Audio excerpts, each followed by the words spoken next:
Welcome to GOAT James Kingdom, where basketball lives forever. Here in GOAT James Kingdom, we attack the GOAT debate head on, where we challenge all Michael Jordan fans and all LeBron detractors to who is the GOAT of basketball. You can catch us every Sunday noon Eastern Time, right here on the GOAT James Kingdom channel, for the GOAT James Kingdom show with B. Lee and A. Johnny.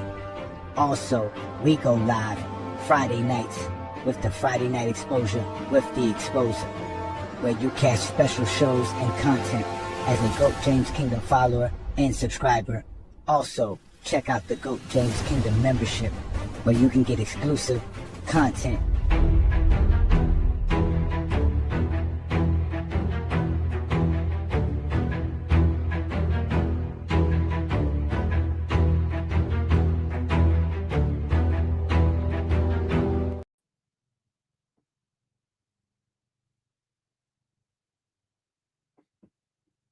His problem is nothing with the skill set of basketball.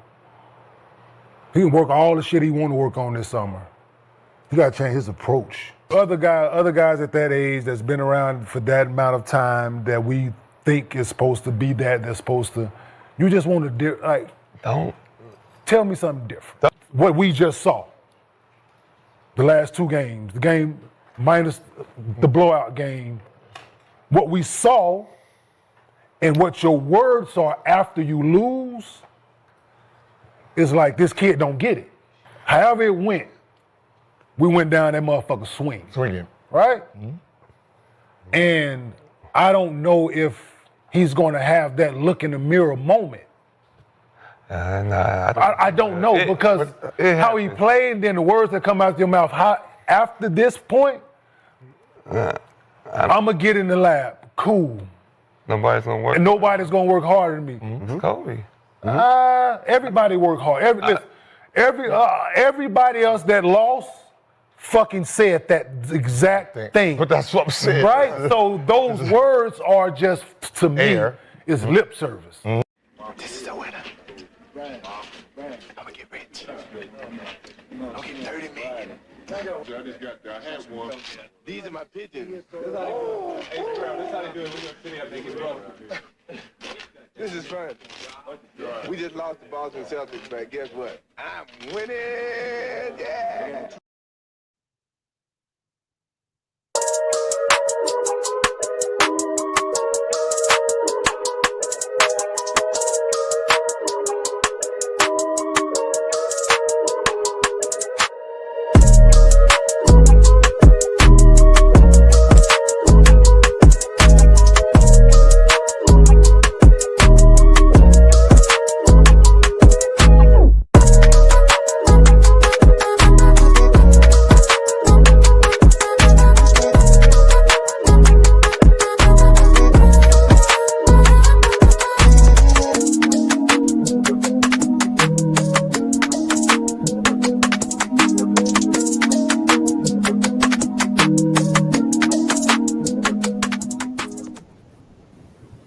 Peace and blessings, y'all. Welcome to the GOAT James Kingdom show with B. Lee and A. Johnny. As y'all know, we go live every Sunday noon Eastern time on a special Sunday as well, because your boy's officially unk status is I am 44 today. Shout out to your boy A. Johnny's 44. It's Uncle A. Johnny now. So shout out to everybody. Yeah, that's it. That is it. Am I loud? I'm sorry. Let me. I'm blessed with you. Happy birthday, man. Let me fix my mic. I just want to make sure because I can't hear myself. Thank you for letting me know. But either way, yes, today is another Sunday afternoon. We are here on the GOAT James Kingdom channel. Hit that like button, hit that subscribe button. Don't be afraid to check out the GOAT James Kingdom membership. I'm Uncle A. Johnny in the building, ready to talk basketball because the old heads are tripping. And we got our normal panel here as usual. Shout out to B. Lee. What's good, B. Lee? You gotta unmute yourself, brother. Oh, there you go. I got you. Go ahead. What's up? I said it's good. It's good. Happy birthday, old man. Thank you. That's right, old man in the building, baby. I'm an old man. Y'all, I don't want to talk basketball with nobody that's under 25 no more. I'm done with you, Zesty Jeffries. I am done. But we got our boys at the bottom, man. Shout out to John, Craig, and Travis, who is here as usual. Peace and blessings, brothers. How y'all doing today? Happy birthday, man. Didn't know you were so goddamn old. I am Happy old. birthday, I young. am old. I am old. Shout out to all the GJK members. Peace and blessings. To Zero in the building. OT Tex, thank you, brother. Thank you so much. Another GJK member.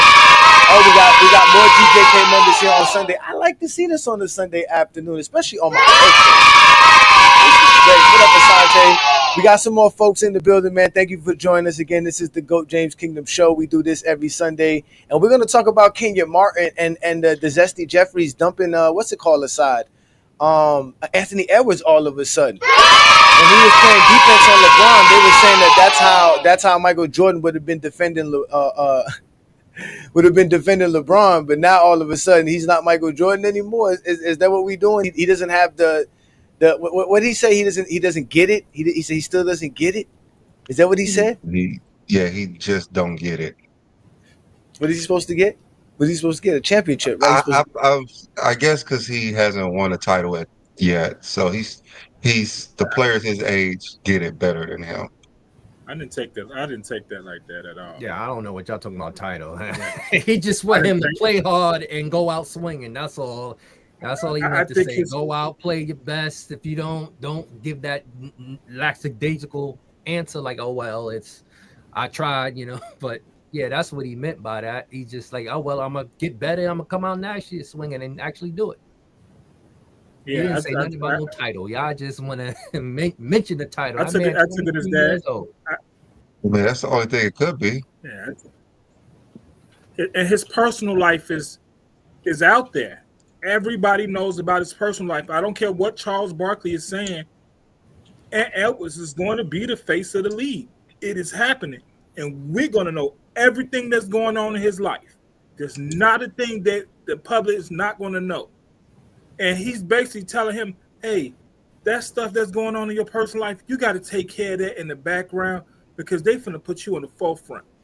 And I know you're going to work hard. You're going to work on your game, but you got to work on everything, not only yourself and everything else around you. Because we can tell when stuff is going on in your personal life, it's coming out in the game and people can notice what's going on, especially basketball players can notice, NBA players can notice when stuff going on with your BM, hey, you ain't even playing right on the court. I seen it before. I know what it looked like. I think Kenyon Martin was spitting real facts, like you got to take care of your off the court business because it's affecting your game on the court. That's how I took it. And happy birthday, young man. Happy 44th. Thank you. Wait a minute. Did he take care of his business? He paid the chick off. No, he didn't. They still going back and forth the court. She didn't accept that. $1 million? That's no money to what she gonna get in child support. Man, I ain't taking no bill.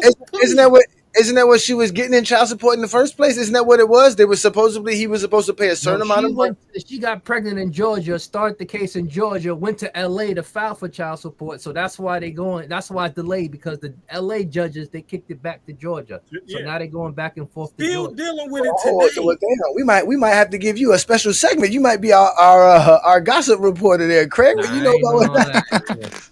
Craig, wait a minute. I thought he went to court with the girl. The judge. That's all rumors. Ain't no judge gonna allow you to pay. Okay, so let me tell you the rumor I heard before you jump off. Okay, listen. From what I heard was they went to court. The judge said you got to pay this much per month. So he said, well, if I got to pay this much per month, what is it going to be for the next 18 years? They was like, it's this much. He was like, well, just give it to her. He just paid the whole 18 years up front. That's what I thought. That's taking care of business. Don't let you do that. You try to pay too much, they're gonna refund you if you pay too much. There's only a certain threshold you could be over in child support before they refund you. Trust me, I know. So maybe my California. She moved to California because the child support rate is higher in California. But she always lived in Georgia. They caught what she was on, moved it back, and now they're going through the figures. No, they hadn't came up with a number. And then even if they did come up with a number, you can always get a raise in child support. That's his fault. But did anybody tell Jordan about his tricking and his gambling to get himself in order for him to win a championship when he was bricking against the Detroit Pistons 3 straight years? He wouldn't have no babies like that we know of. What you mean? He had Jimmy Butler. And if I he mean, had what Jimmy has to Butler, do with a guess baby? what? That has nothing to do with it. I mean, That's what I'm saying. I don't understand like how we all up in his this man off-court business stuff like has that. nothing to do with his game, though.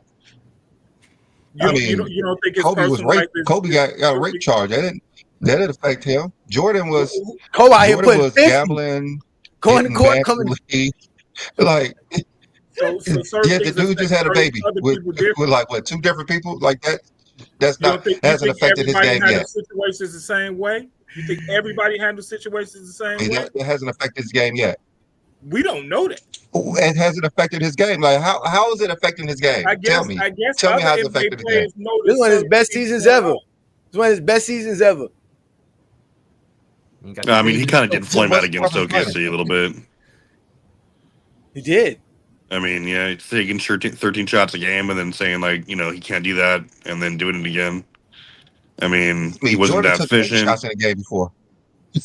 Why the fuck are we on Michael Jordan? Dude, shut the fuck I up. was just about to say, y'all turn around and say, You guys are just raging, dude. y'all done mentioned Jordan more times than Yeah. LeBron this Because episode. y'all said Trying he to was stay on Mike. topic, Y'all dude. said he was Mike. Y'all said he I was did not Mike. say that. No one here said that. The whole Nobody thing. here said That's that. the whole Actually, thing. he He said, said "Look, we look should up." give Nobody him said both. that. You said that. You want to hear that. Who? Nobody fucking said that. I wanted to hear that. Yes. Everybody kept saying why nobody want to compare nobody to LeBron. We had people say this all the time. Y'all act like come on. Y'all know these niggas court dates and they baby mama drama, but y'all don't know niggas out here saying these Who niggas knows that? like. Craig knows that. I don't know shit about this stupid shit. I can't give a fuck about his personal sex life. Who cares, dude? Like, what did he do on the court? He didn't do shit. He OKC did the same dog walked shit that Mike man. did in 88 and 89. That's what Here the we fuck go he with did. the He did the mic. same Here we shit. go with the mic. But we Bullshit. gotta Mike make had way better numbers than him. Here we go with the Jordan, but it's the Jordan heads that's Yep. irrelevant. Because we want to make sure that y'all hold everybody to the same standards. Because when he was out here balling, y'all didn't say that. I never said What? Anthony Edwards was Jordan. I never compared Anthony You didn't, Edwards. but you also didn't argue it. But you didn't argue it. I said it's to be a death trap to compare anyone to Mike. No one who's been compared to Mike had a successful career other than Kobe. Because they I compare know Yeah, because they make up stuff about Mike. You can't even do Yeah, that. because they make up stuff about Mike. That's why. they compare Ant to the final product of Michael Jordan instead of Michael Jordan in 23. Yes. And Edwards getting compared to Michael Jordan, the final product. It's a death trap. Shouldn't do it. It's not right to his game. I mean, they fell off. No, he ain't Jordan. What you mean he ain't Jordan? At 23, he actually did better than Jordan. But He's definitely better than Jordan at 23. Huh? Team success, why? Yes. That's what I'm talking about. Team success. I'm talking about. Oh my God, 6 titles is a team success, but now he did better than Jordan. I'm just talking about team success. At this age, success or team we're success? saying at this age. He's 23 years team old. Success or personal accolades? Is it team success or personal accolades? He did better than Jordan did. No, personal accolades, he hadn't done better than Jordan, but team success, I feel like he did better than Jordan with team success. I give him that. He made the play in. What are you talking about? What team success? Jordan have no team success at 23. You say he did better than Jordan at 23. So what did he do better what than team Jordan success at 23? Jordan have at 23 getting swept in the first round? This dude in the Western Conference Finals in back-to-back years. He's in the Western Conference Finals back-to-back years. Michael Jordan getting swept at 23. Swept at 24. Yeah, tell me when Ant faced the Celtics in round 1. Here we go. Ant, tell me when Ant was the 8 seed. When was the 8 seed? Tell me when Mike had the 6th man of the year and a 4-time DPOY on his team when he was 23. Oh, dumb fucks, dude. He said, now it's a DPOY. But who was Jordan facing? Who was he facing in the East when he's winning 30 wins? Yeah, he was facing 30 wins. 30 wins. Winning 30 wins. Mad because destroy the Celtics. Mad because they gave him George Gervin. You talking about Rudy Gobert? They gave him George Gervin. Jordan was mad. Jordan was mad about it. They give him old ass George Gervin. Sure. Wash Gervin. See, look, now you can just disrespect people all you want to. You just disrespect people all there you want to. Disrespect. That's true. No, it wasn't true. He was averaging 20 something in the All-Star the year before. He goes to Jordan and Jordan doesn't like it. I don't know what y'all talking about. He broke his foot, so he went out to play for him for half the season. Exactly. Now Iceman at 33 was old. Not yeah. Now Hey, look, yeah. Well, you said the Pistons were that when they were younger than that. They were old, right? We never said the Pistons were old. We never said. We said Pippen got better. Here we go. We say Pippen got better. We say Pippen got better. We say Pippen got better. That's what we say. Pippen I got said better. the Pistons got old and washed. Oh no. How they I don't remember saying that. Only thing I said was they got Dennis Rodman. Isaiah Thomas was hurt. That's all. I said Rodman was old in 91. Excuses, he right? was in his prime in 96. I don't know. He got out in the youth. No, Rodman was young in 88. In 91, he wasn't young. In 91, he was young. In Mike got swept in 86. We don't use the he was injured that entire year as an excuse, right? But Isaiah Thomas gets a free pass. We're not the one who's running around here talking about 63 points.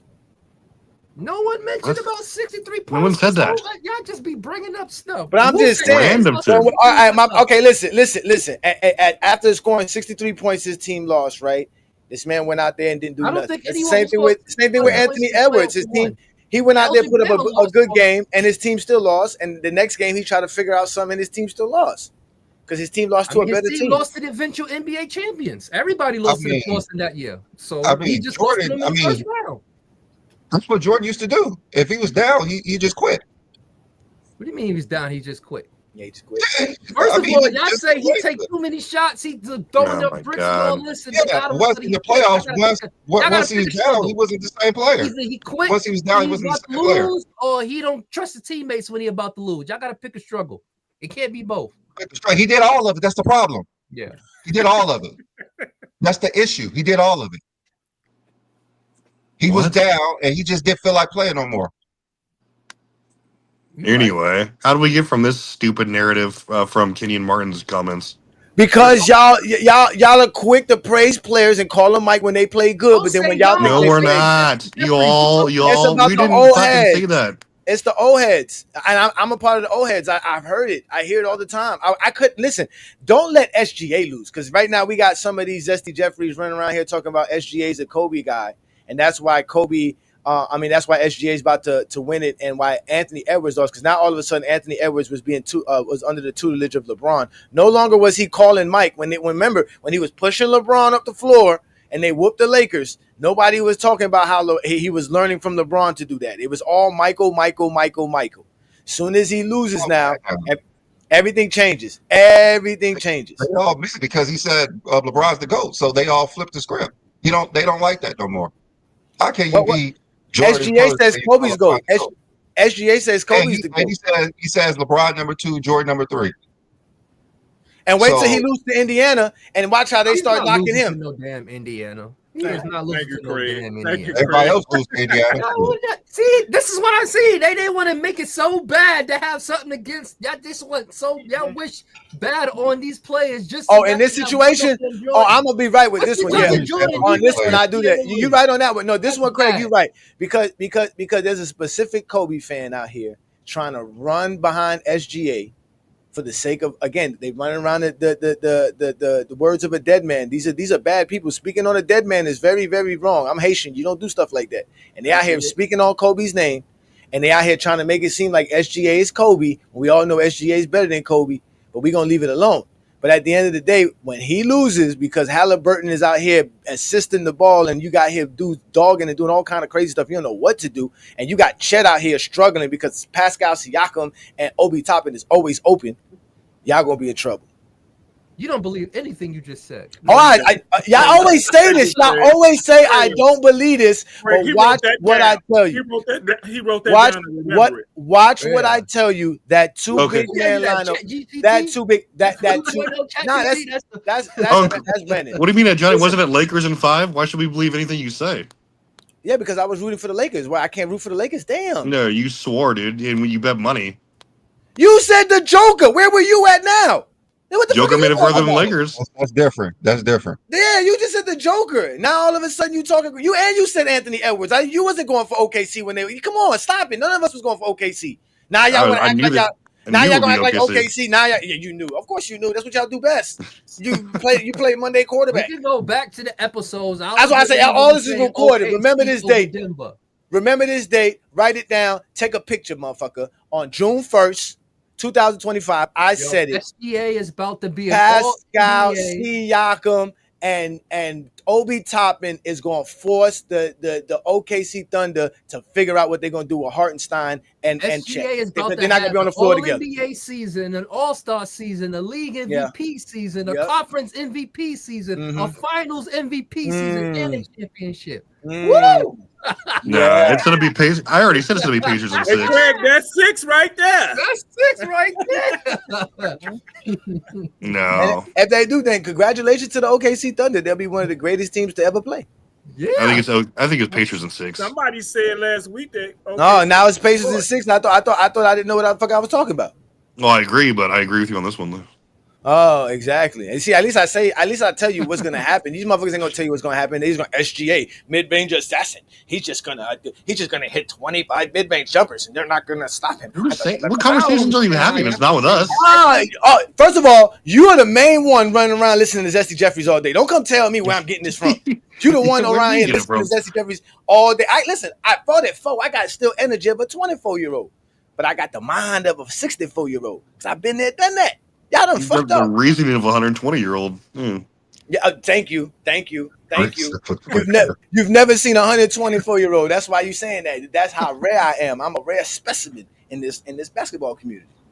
That's what y'all need me. Because y'all sitting around here crying and lying all the every week is a new lie with y'all. I don't get this. Anthony Edwards was just praised. You believe that SGA and OKC, who beat Ja Morant and the Grizzlies, who beat Jokic and the Nuggets, and then beat Anthony and the Minnesota, is going to lose to Halliburton and the Pacers? Have you watched a single Pacers game this year, Craig? Yes. I mean, you can't count the Pacers out. You cannot count them out. I can't count them out. You cannot count the Pacers out. We're not counting them out. The Pacers are the future. OKC is winning this. The Pacers are the future. That Knicks team would obliterate the Grizzlies and probably the Nuggets too. They beat the Cavaliers. They beat Giannis and the Bucks. Here we go with the hurt. So was Jokic. Jokic was hurt too. That team was hurt. Yeah. They still beat them though. I mean, Jokic is an MVP. You're supposed to be struggling against the MVP with those type of. That's right. I mean, hey, listen, and they took up 7 games.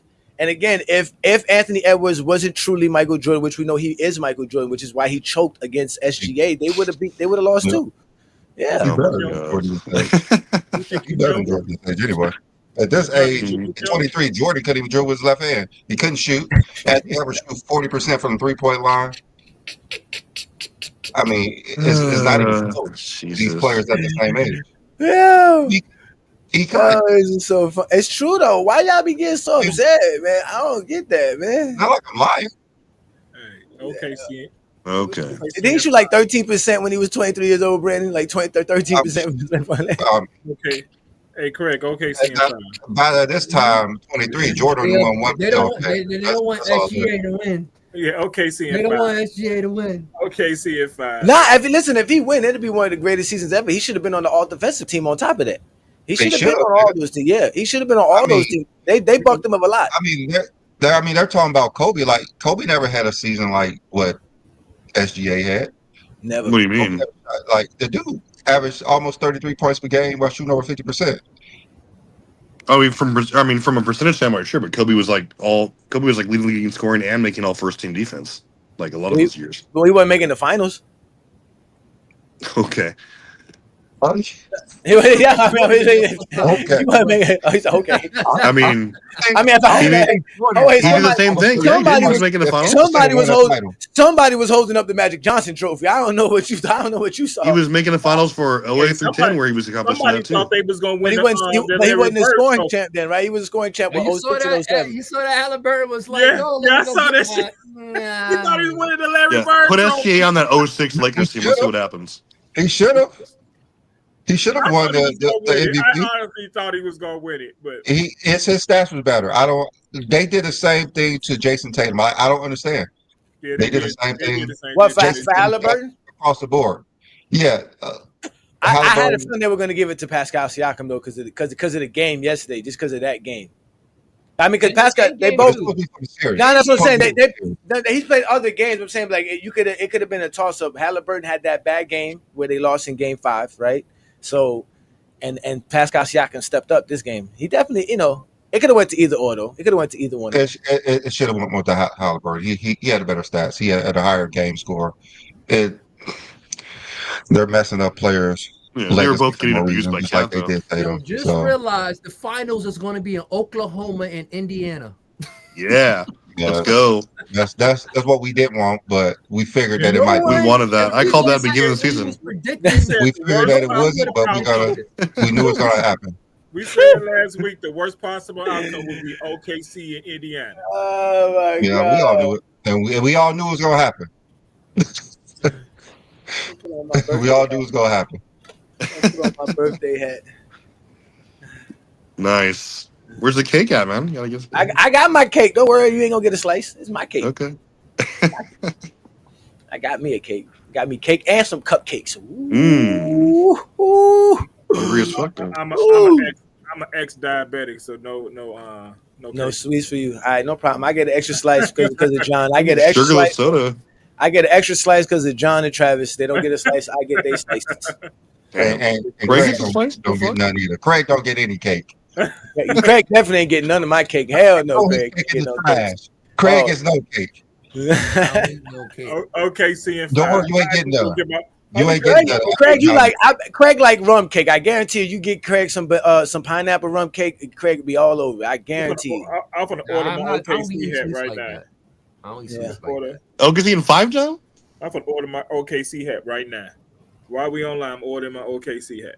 Oh, you know they had Game 7 hats available for Knicks fans, right? You know they had Game 7 hats. Those are they were selling them. That would have been the best Game 7 ever. Hey, oh my God, that would have been so epic. That would have been so epic if the Knicks would have been able to pull it to Game 7. Oh my God. Pacers didn't want that smoke though. They knew they had to close it out. Where do these dudes come from? Where do these dudes come from? But I thought he was Kobe. I seen the highlights. That's a stupid argument right there. SG lacks fundamentals. What? What fundamental? We should actually ban this dude for saying a stupid take. Yeah, he's a great passer. He has good handles, great footwork. They're gonna just create another account. Let them waste their time out their life to do that. See, look, Peter know what I'm talking about. That rum cake. Peter know what I'm talking about. Peter know. I want some rum cake right here. That upside down rum cake with the banana slices on the top with the cherry. Oh man, every island person know what I'm talking about. Sound like you already had some. Listen, we having some fun. He said, "Yeah, SGA lacks fundamentals." Wow. No, he's laughing at his comments. Zero. That's what I'm saying. No, that's what I'm saying. Zero's laughing at it. That's someone who never watches any of the games. Say that. SGA is one of the more fundamentally sound players. When did you retire from being the scout? Let us know this. When did you retire from being the scout? Yeah, what? They ain't got an all black. He's a talent scout on 2K. Okay. I get it now. He's trying to back up Jordan because he traded SGA. That's what he's. That's what it is. For who, Brandon? Who did he trade him for? What's the dude's name? Miles. He got suspended. Bridges, yeah. Jordan, that guy's a genius. Lord have mercy, just for the record, that's another Jordan unnecessary reference that y'all love to make. Why? Turn around and say that people keep Jordan irrelevant. The Jordan police is back. The Jordan police is back. Don't talk about Jordan. Do not talk about Jordan. As these zesty Jeffries by keeping his name alive. He's back. This is bad. Why not? Keeping his name alive. I mean, he's great. He's like number 2 or 3 all the time. We got to keep him alive. Yeah. Why not? I don't know why y'all so mad, man. I'm not mad. I just be fine. It's funny that y'all get mad us about Jordan. Talk about Jordan when he don't need to, and then y'all talk about Jordan when y'all don't need to. We like talking about Jordan. We love talking about Jordan. We love talking about Jordan. I don't know why y'all mad at us. We love him. We have no problem about Jordan. We don't hate him. We don't think he's bad. We don't run around and tell nobody nothing but the truth of Michael Jordan. That's it. And remember, we were always told that he's the standard of greatness, Craig. We was always told, and not only were we always told that he's the standard of greatness, we were always told that the negative aspect of a player's career are mandatory to discuss. Now we can't discuss Jordan and his greatness, nor his negativity. I don't get it. I don't know why y'all don't. Y'all can talk about it. It's just this comparison. I said at the beginning, it's the comparison to him is going to be the death of any player. Every player that said resembled someone said Jordan in his career in the same breath was terrible. They didn't last. They didn't have no career. I mean, Harold Miner was pretty good. He won was two dunk contests. We're not telling jokes today. Why not? That was great. I thought Harold Miner was a fantastic player. He was able to step up, do his thing. You know what I'm saying? For They the was Miami Heat. comparing Harold Miner because he was a dunker, so that was the only comparison that he was because he was a dunker. Like that was the only. They wasn't comparing Jordan Game to Harold Miner. They was comparing their dunking ability. That was all that was with Harold Miner. Baby Jordan in college. He won the dunk contest. So he did. Yeah, I thought those dunk contests means a lot. Those dunk contests means a lot. It only means a lot when you got more than one. He has more than one. Don't he got two? Don't he? He got one. He got two of them. He got two of them. Wait. Jordan got two. Everybody got two. Not King Speech Road. Not giving no credit to a '90s player. No way. This is new. This is new. Maybe Wait a minute. You said Frank Bukowski was somebody. We can't talk about Harold Miner. I heard an idiot saying if SGA is the most fundamentally sound player in the league, we are in trouble. Who do you think has great fundamentals? This idiot MG over here. What do you think is? What is your idea of good fundamentals? Like, have you watched the man play? I think you're just talking out of your ass. They watched him play. They watched him play against Anthony Edwards because they thought Anthony Edwards was Mike. Now they mad because this guy beat Mike. He was giving it to that Wolves team. This is the proof that Kobe was better than Mike. SGA beat Anthony Edwards. This is the proof right here. Yeah, total proof there. It's total proof. Do you think it would have helped Minnesota if they double team SGA one time? No. No, for what? Don't double team for nothing. They should just let him shoot. Go ahead, go for 50. Go for 50. OKC was doubling Anthony Edwards. The problem strategy. The real problem you have playing OKC is they force turnovers and they get a lot of great baskets and looks on transition. And they push the pace as a good team. And obviously when you said they get into their half court, you got SGA. But if you're not turning over the ball like that, you're gonna have a great chance against them. A great, and that's what's going to be Indiana Pacers. Basically, their strength. They don't turn over the ball. Carl Anthony Towns got hurt in the series, so you saw why they were so. You saw why they were so hard to be in that closeout game too. Like where it was going to hurt somebody in that series. You did say that. You said somebody's going to get hurt. Going to happen. Facts. Like you can't. Said that somebody's going to get hurt, and the Pacers going to move on. You can't let SGA score 40 and Jay Wells score 34 on like 56% shit. Like that just can't happen. Like it's just that like in the closeout game we saw where they were just on fire, couldn't miss. But they get a lot of that on transition. They get a lot of great baskets on transition. They get a lot of points with turnovers. Well, so the Pacers. But no, but I've been saying the Pacers don't turn over the ball. That's the thing about the Pacers. No, the Pacers are an efficient team. And they run back. Like they just run. They just gonna keep running. That's and they run. Yeah. He definitely got a chance. Well, got a team to run with them. They're not no old slouch. I think they match up well with OKC. I mean, aside from obviously who's going to guard SGA for long periods of time, but I mean, I'd take my chances with them in front court. You got Neesmith. You got Nimhard. They have players. Yeah, they can. Yeah, I mean, they got Halliburton. You got Siakam. You got Toppin. You got Pacers. I mean, y'all just saying the Pacers have a 12-man roster. Thank you. Yeah, we appreciate the information. So Pacers in 5. John, stop hating. No, OKC gonna win. I mean, y'all know it. We all know they're a better team, but the Pacers have a chance. If you're playing in the finals, you have a chance. Fact. Yeah, the Pacers have a good chance to win the series. If you're relying on a mid-range jump shooter, you're gonna lose. That's what I say. That's facts. Oh the no, Pacers ain't got nothing but mid-range jump shooters. Who? The Pacers. The Pacers got a team. They got dogs. I mean, what you think they playing? How you think they playing? In the mid-range. They know they're running fast. Pacers were hitting threes last night, like left and right. Walking on it. Yeah, hit threes are crazy. What you mean? So you gave one game. Not one game. They've been doing the entire postseason, man. They hit threes. Halliburton. I ain't gonna say I watched them in the playoffs. I mean, in the regular season, but I did watch them in the playoffs, and they some mid-range killers. I mean, if the game like 40% from three, with a minute left, the Pacers got a chance. Yeah, you playing in the finals, everybody got a chance. I got a question here because I just pulled up on my mind. Is OKC a super team? No such thing as super team. We know we don't believe in super teams, but they would say no because they drafted everybody. So they not everybody's drafted. They drafted. I mean, to be honest with you, they traded for those draft picks. So it's not. That's why I find it weird. You don't have all those draft picks if you don't trade Paul George, right? So Paul George is the reason the Pacers and OKC's in the final right now. They gave up like 6 first-round draft picks for that dude, bro. Yeah, Paul George got 2 teams in the finals in the same season. And the 76ers the reason that they didn't make the playoffs. So they only had 2 All NBA players and 1 All Defensive player. No, they had 2 All Defensive players. So they had 2 All NBA players and 2 All Defensive players.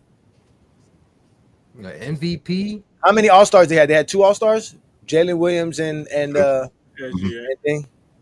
Yeah, you have to have 3. It has to be 3. You have to reach 3. Who's the third guy? I mean, they just have a great squad from top to bottom. That's gonna be the third guy. Shaq got hurt. Remember, early hip injury. Hey, is it any coincidence that arguably the 2 deepest teams in the league are in the finals? Yeah. That's what I'm saying. This is going to change the NBA because now it's going to be about team roster. Mm-hmm. No, that's what it's been like. That's what it's been like. It has been like that for a while now. The CBA don't change it. That you're going to win early. There's no big threes winning anything. Since what? Golden State? The CBA going to change it. The CBA has changed everything. You got to win early before you got to pay everybody. Yeah. Are you going to be in a Dallas situation where you can't even take a risk? You can't even take a risk on a superstar. Dynasty teams, these teams keep making the finals multiple times is what made the league boring. Does anybody go back to back in the 2020s? They want to one and done teams. Does anybody go back to back in the 2020s? Oh, not yet. I mean, teams are just more balanced. Celtics should have. There's so many good players, man.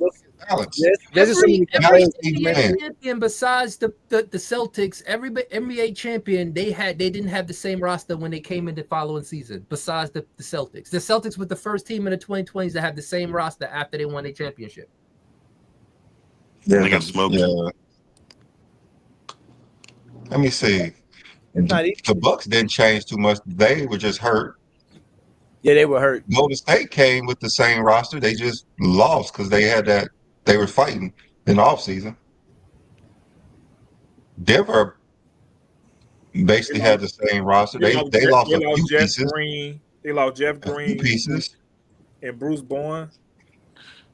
Oh, Johnny, here's a layup for you, man. You guys are disingenuous because you ignore the officials not adhering to the rule book. Do you want to smoke that guy with the stupidest JDR comment of all time? Is that the same dude, the MG? Yeah, it's this moron who's giving the worst takes ever. Well, let's ignore this idiot. So I was watching Gil Arena. They were talking about who's the all-time better player, who would end up all-time better player, Kevin Durant or Giannis. And at first I was thinking like that's easy, Kevin Durant. But once you look at what Giannis has, it's kind of close. I tell y'all keep sleeping on Giannis. It's really close. It's kind of close. The only thing Giannis don't have is an extra title and an extra final MVP. Everything else Giannis has over KD. And besides he has more first team All NBAs. He has 2 less All NBA teams total. And Kevin Durant played almost twice as long. Yeah. I mean, obviously he's a way better defensive presence than KD ever was. I mean, obviously KD. But I mean, you look at their scoring. The edge though, because not only can he defend, he can score just as well as KD. Yeah, exactly. He has more 30-point game seasons than Kevin Durant. Yeah, I wouldn't have guessed that, B. Lee. I would not have guessed that. I wouldn't. I never put 2 and 2 together. I mean, Kevin Durant is like the most consistent, efficient scorer. I mean, through his career probably, but I mean, you look at Giannis and he's especially the last 5 or 6 years, he's been on a tear, right? We'll see what he does. When it's over, it's going to be Giannis, and I think it's going to be Giannis easy. Yeah, especially because Giannis is going to go to San Antonio this year. Now, besides scoring and still being in the league, he ain't gonna. Giannis is gonna go team up with Wemby. And those titles with Golden State, they're not going to give him too much credit over Giannis winning with the same team. Giannis needs another ring, though. Let's be honest. One more. For Kevin Durant, I don't think he do. Don't think you know? Nah, yeah. For me, if they both stop playing ball, I would put Giannis over KD right now, based. Right now? Yeah. I would right now. I give it to Kevin Durant, but I mean, because like I said, Kevin Durant, he has the stats, but as far as the accolades, it's pretty close. The only thing Giannis don't have is an extra final MVP and chip. He has everything that KD has, even a defensive player of the year. I think the DPOY takes it for Giannis because he has he won that and the league MVP the same season. Not only did he was a defensive player, MVP. He was the best player in the league when he won that defensive player. So he won league MVP and defensive player that year. Then followed up with another league MVP the following year. So he went back-to-back league MVP with one of them being a defensive player of the year. No, I think it's Giannis. I agree with Chris. I think it's Giannis now. Yeah, you do. I don't think it's now, but I know it's going to be. KD is just an efficient scorer. Like literally, that's what he got. Giannis can score just as well as KD. You got to be careful now, guys, because your criteria is looking a little wonky here. Not you, Craig, but come on, John. You have LeBron over Mike, but you have Giannis over Durant already. What that possible? I'm saying now. I mean, as of today, but I mean, Travis. But Travis, what's that supposed to mean? It means that Giannis arguably has a better overall resume than Durant as far as accolades go, especially major accolades and awards. But KD obviously has the more consistent production and longer career, so make it make sense. What's your flavor? Well, how many years has Giannis played? 11. Kevin Durant like 17, 18. Durant has 18 years. Durant was drafted in 08. 07. 07, yeah. 07.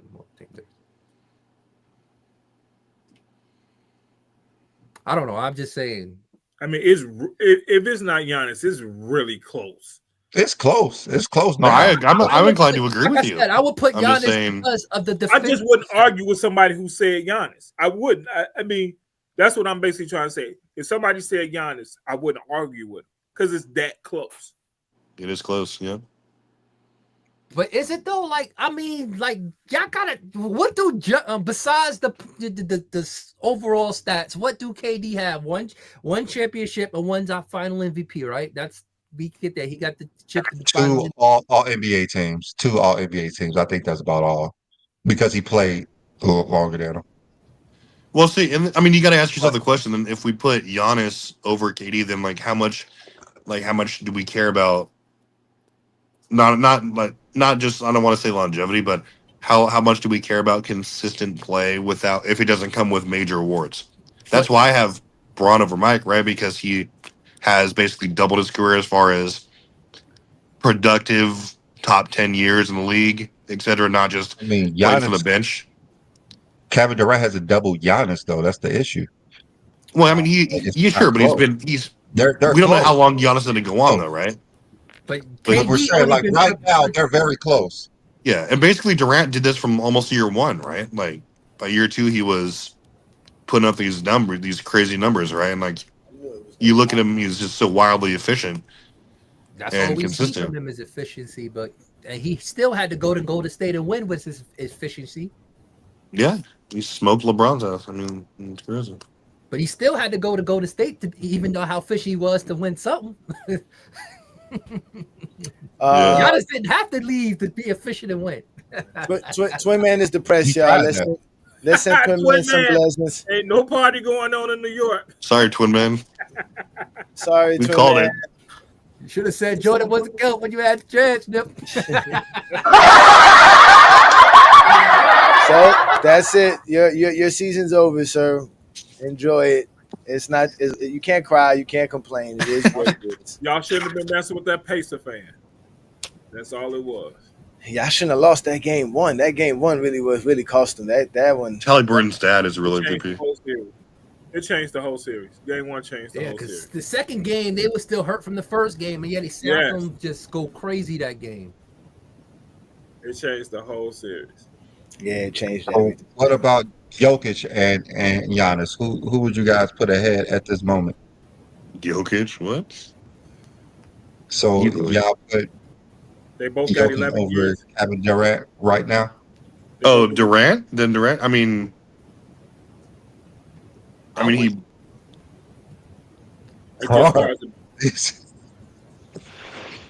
I mean, it's hard with Jokic, right? Because he has like exactly 5 dominant years. Like he just flipped a switch, right? He has 5 goatish years. Maybe the best offensive peak ever, right? By the numbers, but it's tough for me to say he's better player than Durant all time right now, just because Durant has just been basically 17 years of wild consistency. He already has more MVP, sure, but it's tough for me to. I want to see his career finish, or at least get to the same length as Durant's before I can start throwing around his all-time ranking for me. Really? KD is just a roster spot right now. He's a 25 plus roster spot. That's the issue. That's the issue. 50% from the field. You'll go to Houston and be a 27-6-6 guy again. Yeah. Yeah, when he in Minnesota next year. I think Minnesota can afford. I mean, maybe they can. Get rid of Julius Randle. He has to be traded, right? Yeah, you have to be.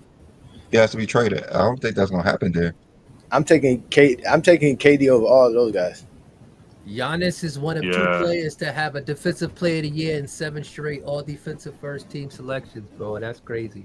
No, Giannis is definitely about to set records. Like I said, I think him, Joker, and KD are going to be my top 10 when it's all said and done for their careers. We just have to wait. Can't really. KD's already fringe top 10. So you putting out 3 people, huh? Yeah. You know me. I've been battling Chat GPT about my top 15. No, they be wrong all the time. I just realized Chat. What's your? Hold on, wait. Half the stuff they be saying, like. Well, no, it depends. No, it depends on what you have. They have the general version, then they have one that you They don't tell you the wrong answer and then give you the right answer as the reason why that answer is wrong. Yeah, we know this answer is wrong because down here, this is what really. Yeah, Beasley. I've seen them giving Beasley victories for not debating them. It was just that one. It was just the one. You got Giannis is the best player in the league right now.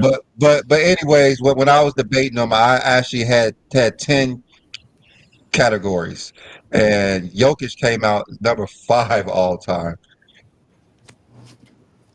Number 5 all time. What was it? Go ahead. Tell us your top 15. What did Chat GPT tell you? Well, let me tell you my categories first. So the traditional stats for averages and totals, efficiency for true shooting, field goal percentage, all of that percentage stuff. Analytics. I only took VRP per B8 plus box plus or minus and win shares. Then I did the awards. Only took the regular season MVP. I put the regular season MVP with the highest weight. Finals MVP, defensive player of the year. Winning, I put the rings as the most weight. Honors, all NBA first team as the most weight, plus the all defensive team, all stars. I did put the Western Conference and Eastern Conference in MVPs in there as well. Records. The 9th one was seasonal leaders, so any stat that you lead in for the season. And the last stat was miscellaneous stuff like triple doubles, double doubles, assist turnover ratio, defensive rating. So LeBron and Jordan was 1 and 2, of course. They were close. Kareem was 3, Magic was 4, Jokic 5. Hakeem was 6, which I didn't appreciate putting him that high. Kobe was 7th. Eat it. Hakeem's top 5. Kobe 7th. Okay, continue. Kobe 7th. Go ahead. Will 8th. Mm-hmm. Bird 9th. Steph was 10th. Bird. Oh, okay. Yeah, Bird was 9th. Like Steph was 10th. Kevin Durant 11th. Bill Russell was 12th. Duck was always at 13. It was Shaq, and then Giannis was number 16. Wait, Duncan at 13? Yeah. Stupid. When KD, well, go ahead. That's it. Crazy. When KD went to Golden State, I thought KD was better.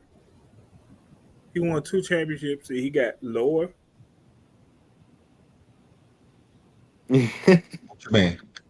I thought. I mean, just me, just my Just when you. KD I'm just saying, like like ranking what you mean by all that? time. I thought Ranking. KD was in front of Steph when he originally went to Golden State, Mm-hmm.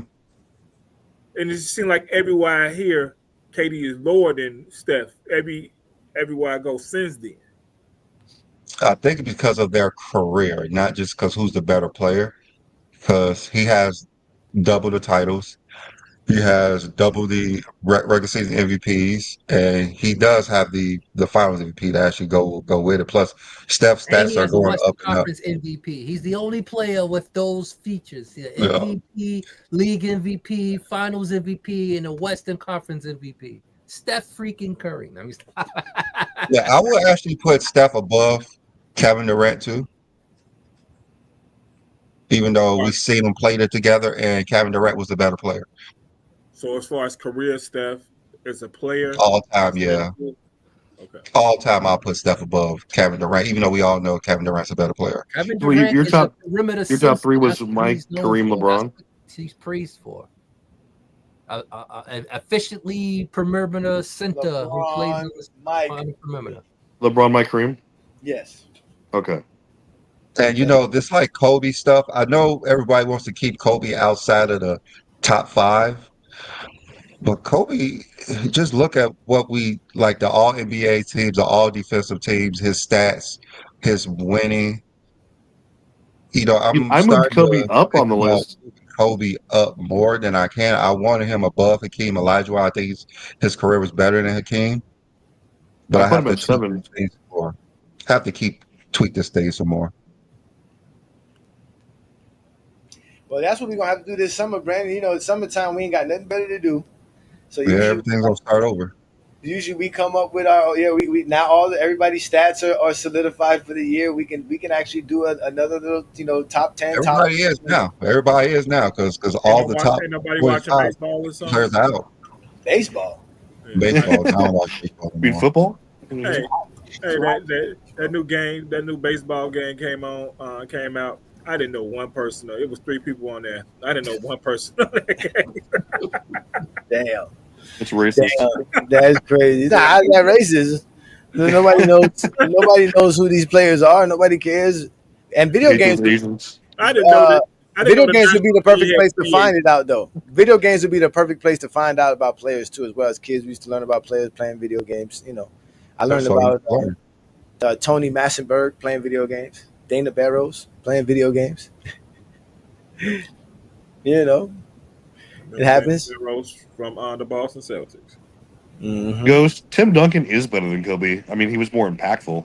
You can measure that. Take that to the bank. Man, I still think that, our GOAT James Kingdom criteria is the best, and we've done several times, and Kobe's never really cracked the top 5. He's not top 5 player. He never did. Kobe is he's between 7 and 9. That's a perfect spot for him. I mean, this is going to be an era. This is going to be an era of players who's going to be more worried about their stats and stuff based on all the information that's out there now. Like back in the day, they really wasn't. You can't go online and find out how much points I need to do this, do that.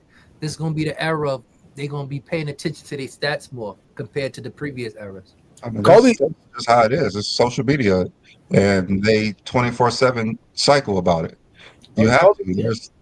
Kobe is gonna Kobe. If I count the players where I saw their entire career, Kobe's definitely in my top 5. Yeah, I mean, that's fair. Yeah, I think he is too. If you just count these players who you got to see, I think he's top 5. He's definitely top 5. Nobody was acting Kobe in '97. And mind you, y'all, I am an unk. It's Unk A Johnny. I'm in my 40s, my mid 40s, so I got enough to say that I've seen a lot of players, and even with that, yeah, Kobe would definitely be in my top 60 something to see Jordan, so that don't count. You got to be at least 65. At least 50 something to see Jordan. No, you got to be 60 nowadays. Right, to see him from '84, right? You had to see him in college. But even the age doesn't give you your location where you grew up at matters just as much. They don't care. They don't care. You live in certain parts of the state. They don't care. To see Jordan play like that. If I go with the players that I seen play, it would be LeBron. Like for their whole career, I couldn't even count Jordan because I didn't see Jordan's entire career. So it would be LeBron. I wouldn't put Jordan in mine for a career. Who I see LeBron, Shaq. It would be Kobe. LeBron, Duncan, Kobe. Jordan. Then it would be Hakeem and Shaq. Hakeem. How You saw Hakeem? Hakeem was drafted the same year as Jordan. Oh, you know what? I got to take Hakeem out. My bad. I got to take Hakeem out. That makes sense. I know. That don't make sense. My bad. My bad. I forgot about Hakeem. Right. Okay. So take Hakeem out. Yeah. So Take it's Hakeem. He Shaq. should be top 10. After Kobe is Shaq. After that, it would be. Can I count Scottie Pippen? But 88's too early for me too. 88's still. 1990 was what I put in my. 80s, right? We're done with the 80s. I can't count Scottie Pippen.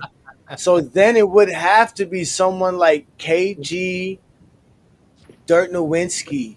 Dirk, yep. Or David Robinson. 89. Wade, those guys. One of those four guys. Wade, Dirk Nowitzki. You couldn't see Robinson. He was drafted in 89. Wade's a great pick. Yeah, but he didn't play 89. Remember, he was drafted in 89, but he didn't play in 89. All right, so Chris Paul. what's your 5 again? Because you all over the place, John.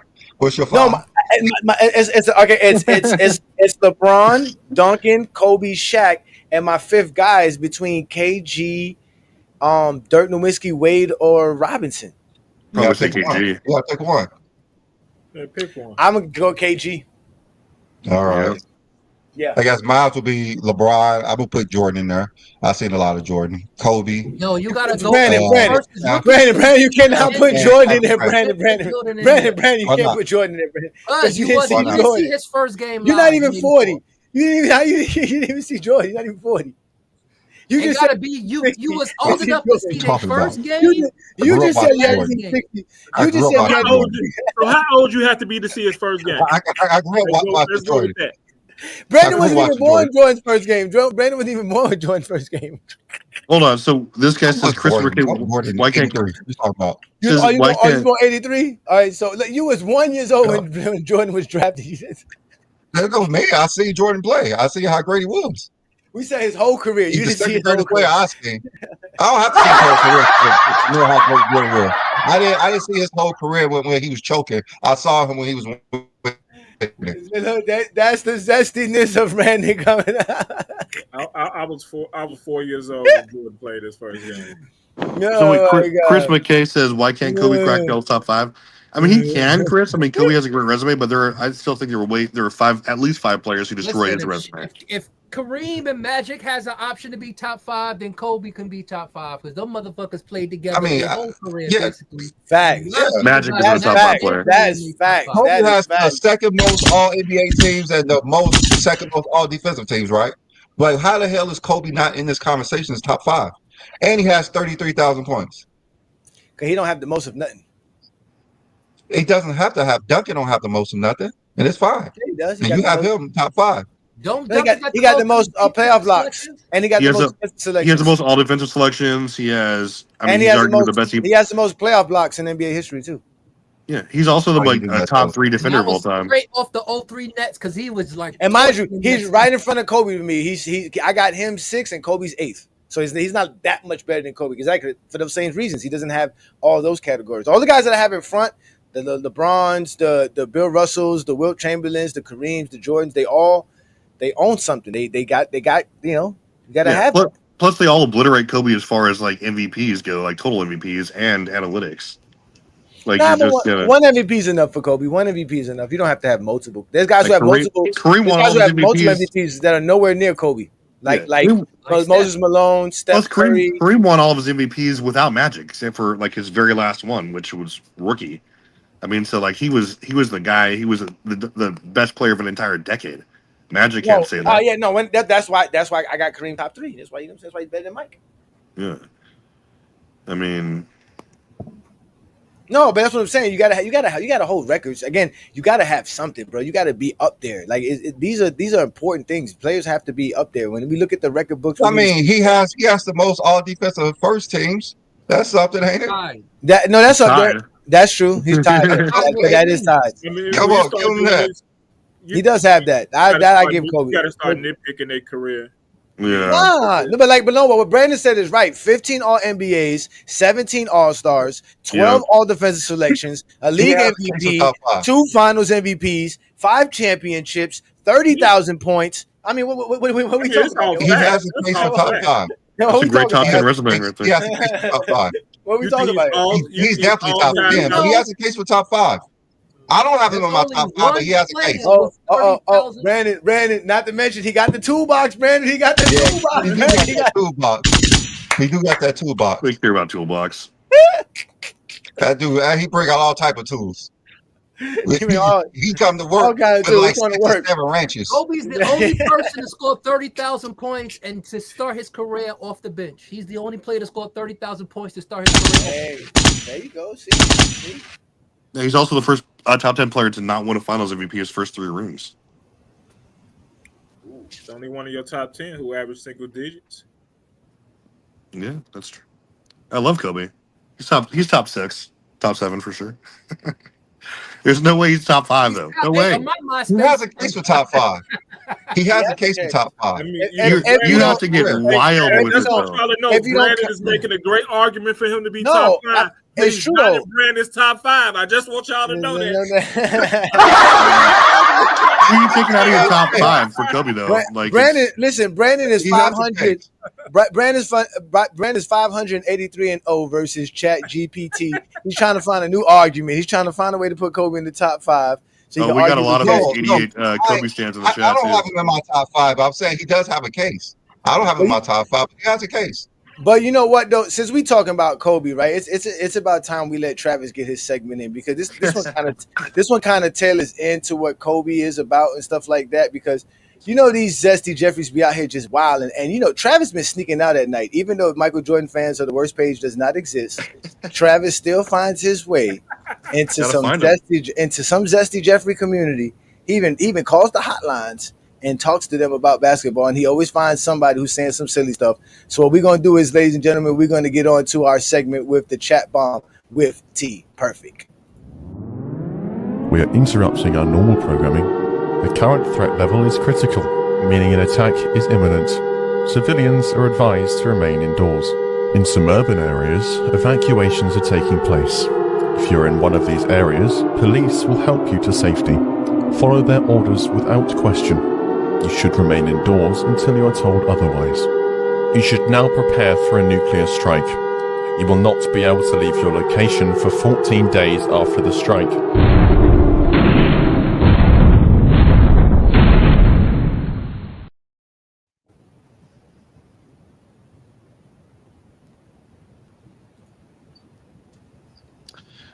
Okay, so hey, shout out again to my guy King Speech Row, who absolutely wants another dose of the smoke. And we'll definitely give that to you there. Just come with a better argument next time. But hey, anyway, we're doing this. I hate to kind of beat a dead horse, but there's this person called Sports Tea, right? And she literally said the other day that it doesn't matter what your help is. You're expected to, if you're an all-time great, if you're a top 10 player, and she was just obviously piggybacking off of the bad take from one of the people who she, copies their content with. She said that it doesn't matter what kind of help you have, you're expected to succeed and win titles if you're that great. And she specifically called out LeBron in 2007, saying that it was disgusting that his teammate or that team wasn't given enough credit, that people were questioning how great those players were, and that LeBron had no excuses. And whenever he goes on live and like when he was doing with Steve Nash, they were talking about how it takes an entire team to win. That was just a terrible take out of him, and she couldn't believe it. Not knowing that she was being incredibly hypocritical, just like they all are when they try to discount LeBron and any other player, talking about how pretending like there's not levels to your team, not levels to your help. It's the stupidest thing of all time. And then, of course, they segue into the Miami Heat days and whatever, but they never want the conversations that's about to break down right now, where it's always about LeBron. He's the only one who had any help in the NBA. Any other conversation is blasphemy. But are they going to talk about, from top to bottom, things like Magic Johnson? Okay, he was drafted to a team had Norm Nixon, Jamal Wilkes, MVP Kareem, future DPOY Michael Cooper. Kareem was also the Finals MVP that year. But so basically, you're drafted into the best situation possible for a rookie. So that's no help. How about Larry Bird? Maybe the best front court ever with McHale and Parrish in year 2. Parrish led the team in scoring that year. They had 3 players who finished top 10 in MVP voting: Bird, Parrish, and Nate Archibald. Yeah. What about Kobe? Kobe has 7. Kobe basically in that 2. This is the first time. Let me clarify. This is the first time that any of these top 10 players. This is their roster when they made their first finals. Okay. So Kobe's roster, right before that finals run in 2000, that roster with the coaching staff and players had 17 rings and 21 finals appearances already. And his team was led by MVP Shaq, having maybe a top 5 season of all time, dropping 30 and 13. Shaq was second in DPOY voting. Kobe won a title, dropping 21 points a game that year. Okay, same thing with somebody like Tim Duncan. He was drafted to a team, and that finals run had David Robinson, Mario Elie, Sean Elliott, Antonio Daniels, Avery Johnson, just a bunch of great players. Greg Popovich, just again a stacked team. Obviously, David Robinson was still DPOY 4 that year. Bill Russell, same thing. Two fellow All-Stars, including Rookie of the Year Tom Heinsohn. Now, I say all that to say this: if you want to talk about LeBron, now this is exposing her complete lack of any of knowledge and context, right? If she wants to talk LeBron and try to discredit him, what she won't tell you is that LeBron is the only top 10 player in league history, consensus top 10 player, to make an NBA Finals without a teammate that made either an All-Star, All-NBA, or All-Defensive team. Okay? So he's the only player in NBA history to have done that. Talk about no help. That team was, by all accounts, maybe the worst, one of the worst rosters in league history. Okay, so, I mean, when you talk about these players, like I said, they'll just say the popular thing in order to get a hot take. It's all about LeBron, and naturally it gravitates toward Michael Jordan. But again, all these things, like basically every other team in top 10 players had insane help. Okay, LeBron's no different, like when he was winning. But when you talk about their first finals appearance, LeBron stands alone. Yeah, as far as what he did with the most, or with what he did with the least help. And especially if you take a look at all these names that I just mentioned and broke down, like you're not going to say that LeBron basically didn't do that as an accomplishment, because, I mean, just kind of the worst take ever to say that that was some kind of a team that he was expected to win with. But if you go and listen to them, that's all you'll hear. So just a little bit of exposure, do a little bit better next week. Yeah. You know what? Travis, you got to excuse me, and I apologize. I had to have your actual graph ready for this young lady, because she did say some wild stuff. Not only did she say some crazy stuff, she just says whatever it takes. She's a pretty face with a soft voice, and nobody's going to really challenge her. I'm glad that you always take your time out to listen to her and challenge her. So let's go ahead and play her silliness and show you guys how silly these people are. Now, mind you, this is somebody who has Kobe highly rated. I think Kobe's second on her list behind Michael Jordan. Of course. And they never hold any of the players that they have in their top 5 to the standards that they hold LeBron to. So let's let Miss Sports T Dominique speak on exactly what T Perfect gave her chat on for. When you take a look at this interview and you listen to it, and I know it was long and I know it was hard for you guys to get through, LeBron James, he's always been sort of blaming his teammates. He's always felt that he never had enough help. He never has believed in himself. He's only believed in making moves in order to win. That's it. He kept saying you have to have personnel. What do you mean? Every NBA team consists of multiple players. So you always have a team. In 2007, when you go to the finals, you didn't have any personnel. We have to stop saying that guys don't have help. NBA teams are built in order for everybody to have help. The idea that the superstar player needs to have help is crazy to me. The help is right there on your team. Stop this narrative. It's absolutely disgusting. It's absolutely insulting to the professionals that show up every day and work hard. I'm just over it. We hadn't seen him in like a few weeks, and all of a sudden he walks in the gym, and this is the day before the day, and he was just a stone face, and he was like, just came by to say bye to some of you bums who are going to get traded tomorrow.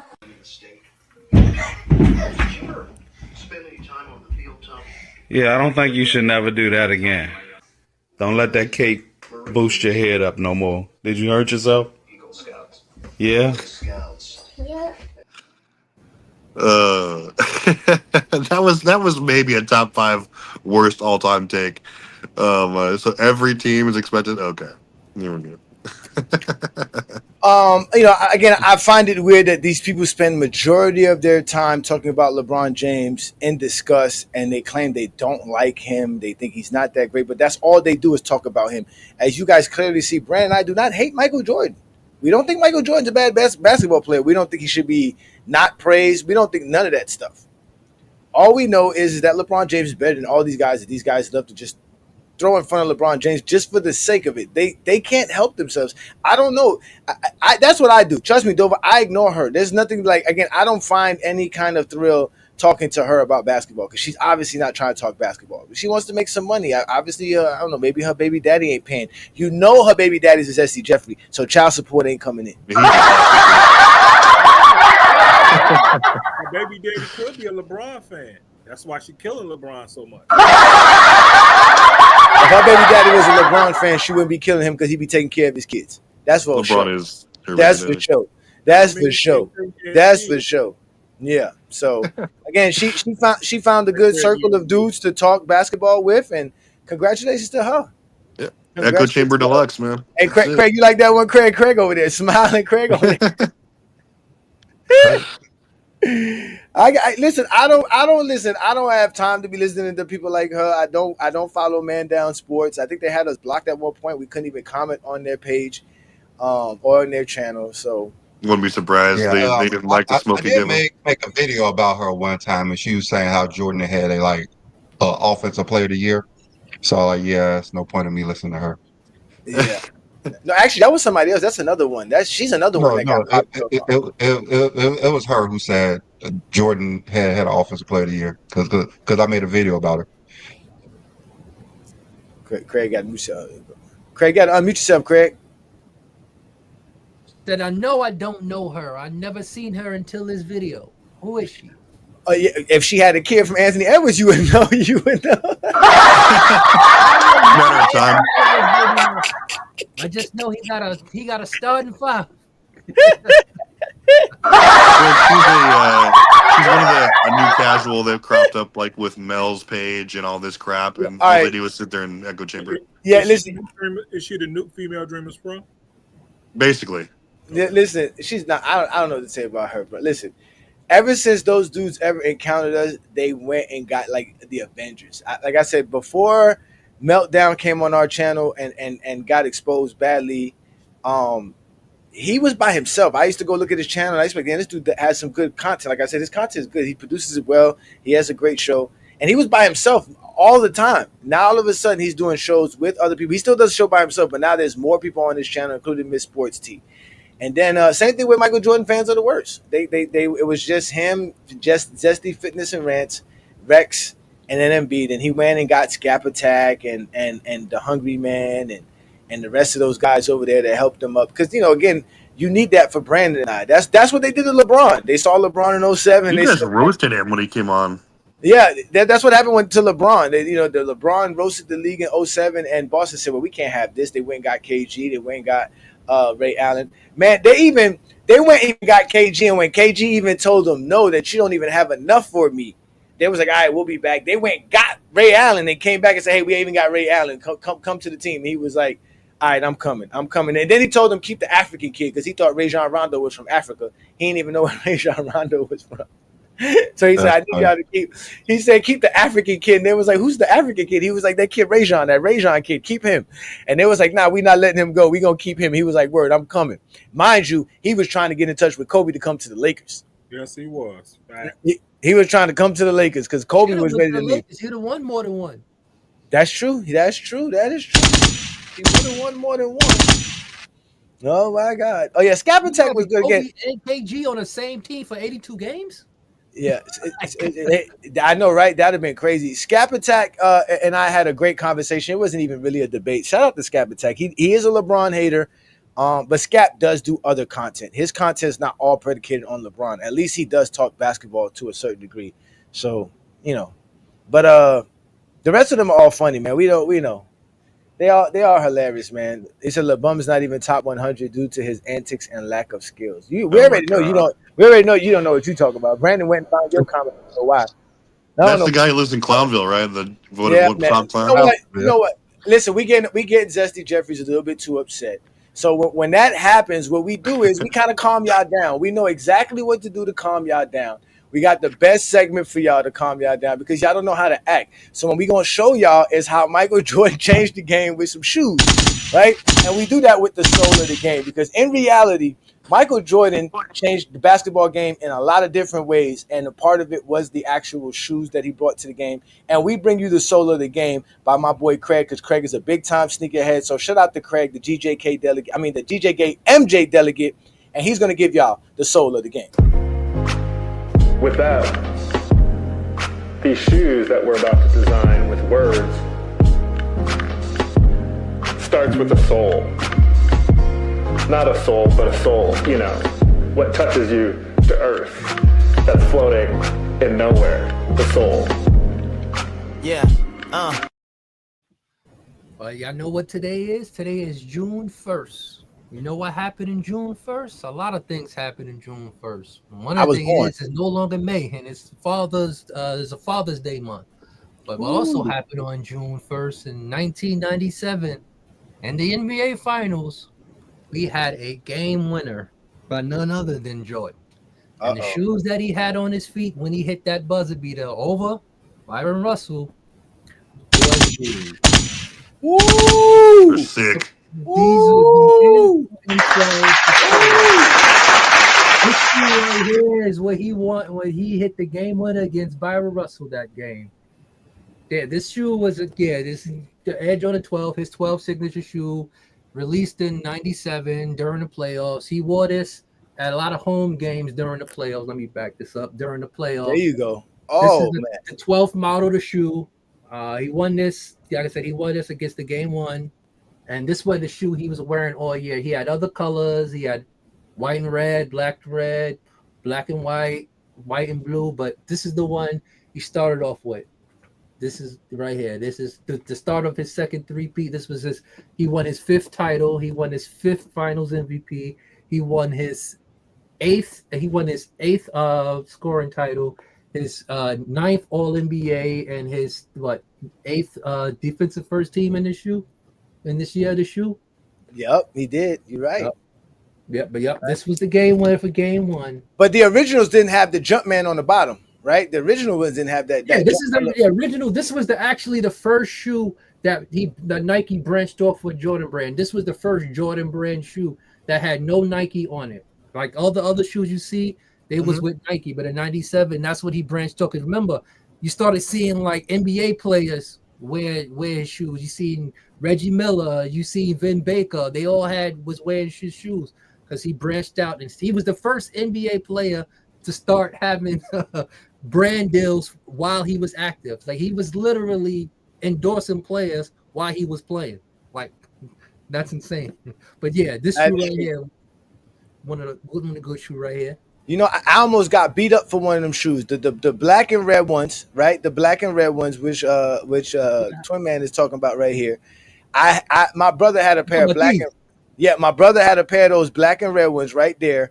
And I wore him one day to his high school game. He was playing basketball for the high school team, and they almost jumped me. Somebody asked me what's my size. Oh yeah. If you ask me what's my size today, I'm gonna tell you yours. But back then I was 14, 15. Then I was like, they size 12. So I was lucky. I made it to the car before they could jump me. So again, we know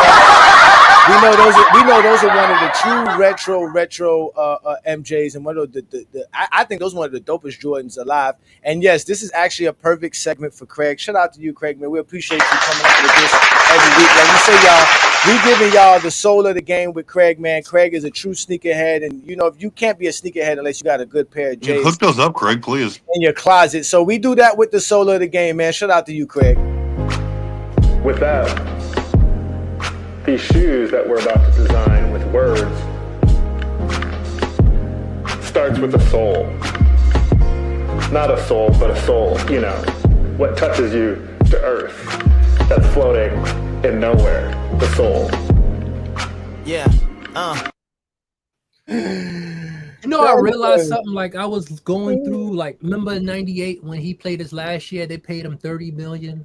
You know, his salary was more salary than 25 other NBA teams. That means that literally, if you wanted to trade for Jordan, you had to change the whole roster just to have the salaries match up.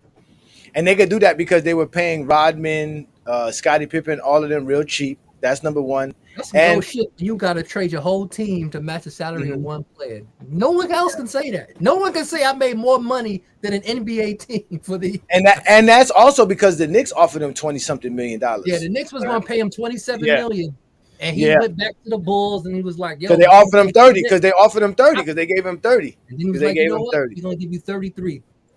Yep. So exactly what they did. Exactly what they did. I remember I was in school and everybody's like, "Yo, Jordan about to be a Knick. Jordan about to be a Knick." It was like a real rule. That was like the first rumor I ever heard about the NBA. It was like Jordan was coming to the Knicks. And being from New York, you hearing that. And then all of a sudden you see him in the Bulls uniform. He's like, "Yo, he re-signed his last year." I was like, "Ah." You know, talking about Jordan, talking about that contract. You know who makes more than $30 million this year in the NBA? Jimmy Butler. So that shows you how much the NBA has changed. You'll never have a player make more money than an actual NBA salary team for that season. You'll never happen again. Salary beat a salary cap for another team. That'll never happen again. But that's why they had the collective bargaining agreement in '99. That's why there was bullshit, nigga. That was another reason why they had 2 lockouts within the same year. Well, they didn't have a lockout in '92. I think they were close. They to had one in '99, and the next they were close to one 2011. though. They were close to a lockout in '92. And when your boy went to Miami, they had a lockout the following year. So you saying? No, they did. They did. Yeah, they were mad because them boys were making money. Iverson and all them were making supreme money. They had to the owners were upset. They had to renegotiate. We can't keep having this issue. And LeBron told everybody, "Listen, man, sign your money now so that you could be free before that deal, and that way you can make your money because we don't know what's going to happen." Yeah, so Carmelo signed like 2 weeks into the. Yeah, Carmelo was like, "Fuck that, bitch! I come from the hood, bitch. I need this money now. I need all my money. I need my monies now." So who the hell was advising him? But that was a stupid ass decision. He should have been listening to Rich Paul and LeBron. That's what he should have, but he didn't listen to them. So, but I mean, Carmelo made his money. He's good. He was just stuck on the Knicks. I mean, he was gonna make money anyways, but that's just a terrible decision he made. As a top 5 player in the draft, you know you're gonna make money. Now you should go. You want to make money and win. Like yeah, I mean, he was like what 23, 24, something like that. He was young, so he didn't have like yeah, he didn't have the right people around him advising him what to do. That's true. He wasn't even legal in Denver. Ain't no reason for you to resign in Denver back in those days. Like, there's no reason to do the money. They definitely. He just took the extra. He just took the extra years. They were just telling him to do less years. They were just saying, "Yo, make sure that you're available for the 2010 offseason where you can get real money." Yeah, I think he could have been a Knick. Yeah. He could have brought a title to the Knicks with LeBron. Yeah, I would have called LeBron and go if he would have brought Knick a title. But he also messed that up too because he should have waited to go to the Knicks. He forced them to trade for him, and they gave up a lot for him. And they lost players. He wasn't a bright guy. Yeah, he wasn't a bright guy. No, he wasn't that bright. He wasn't a bright guy. Who was waited for that all season? He would have been. Who was he mentored by, Brandon? Who was he mentored by and calling every night around that time? Wasn't it Jordan? Yeah, it was Michael Jordan. No, yes. Jordan told him how to score. Hey, sign this. You gonna wear these Jordans, and you gonna score about 6 points a quarter. You gonna average 30. You gonna be. That's Craig. That's Craig. And Craig protecting his investments. That's Craig protecting his investments. And the funny thing is, I say that, but right now I don't even wear half this shit. All I got on my feet is slippers, sandals. That's all I wear. Oh, so you reached Unk level 2. You are Unk level 2. But Melo, he kept making stupid decisions. He could have went to the Lakers or the Cavs, and he re-signed with the Knicks. So he just made stupid decision after stupid decision. This is what I wear, Craig. This is what I be wearing, Craig. This is what I be wearing, Craig. I got Yeezys on right now, and I'm up here talking about Jordan. This right here, so you can't. If you find me anywhere in the streets, you're gonna find me wearing one of these right here on my feet, right here.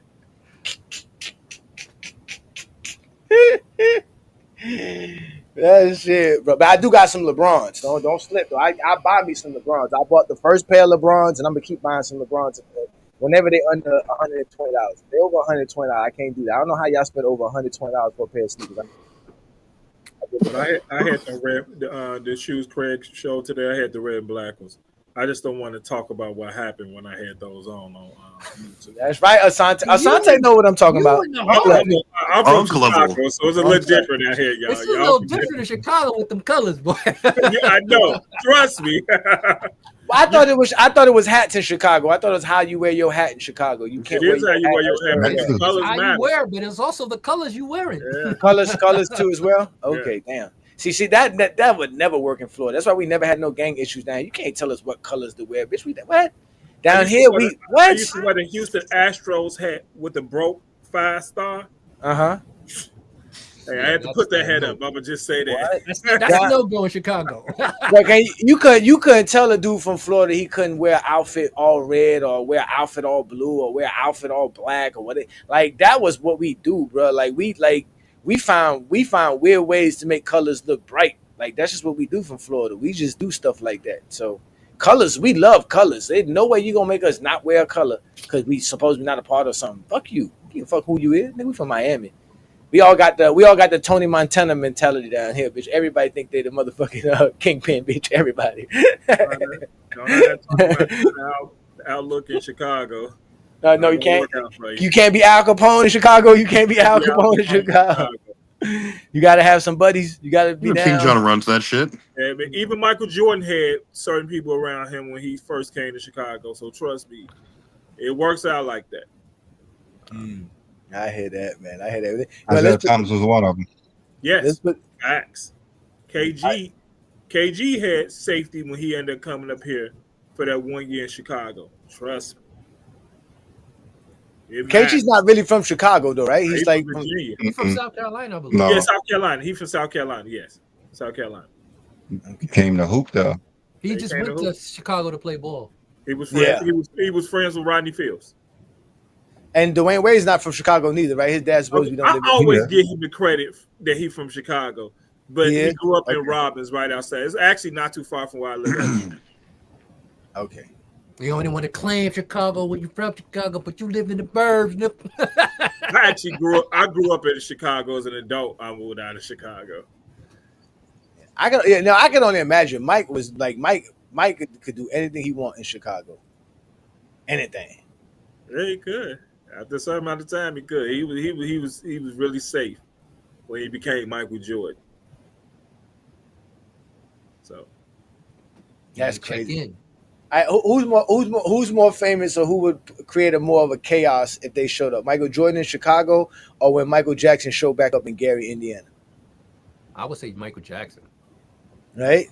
I mean, everybody from Chicago would show up to Gary to see Mike anyway. So that's one of the most funniest stories when Fred Gibbs tells us the story about how Michael Jackson went back to Gary, Indiana, and he was throwing Kentucky Fried Chicken out the window. Like you from Gary, right, Brandon? Ain't you from Gary? Is that what you from? Yeah. How popular is the Michael Jackson family from there? Because you was born a little bit later, so how popular is like the whole Jackson thing over there? Don't they got like a landmark? I mean, house like it's like a house is like a damn museum. It's a little small shack. Yeah, this small house. You actually still go see it. Yeah, you can still go see it whenever you want to, but Gary, it's like Neverland Ranch still up there, Brennan. I actually never been there, but everybody in my life, a family has. When was the last time you been back home, Brandon? Like 2 years ago. Like 2 years ago. So I've been to Gary. Within this last year.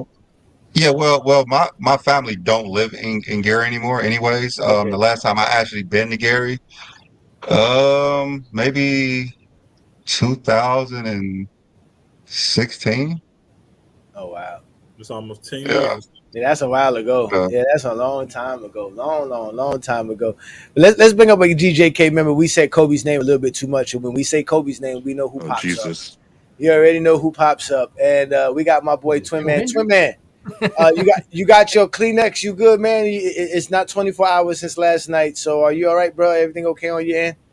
Suicide watch turned off.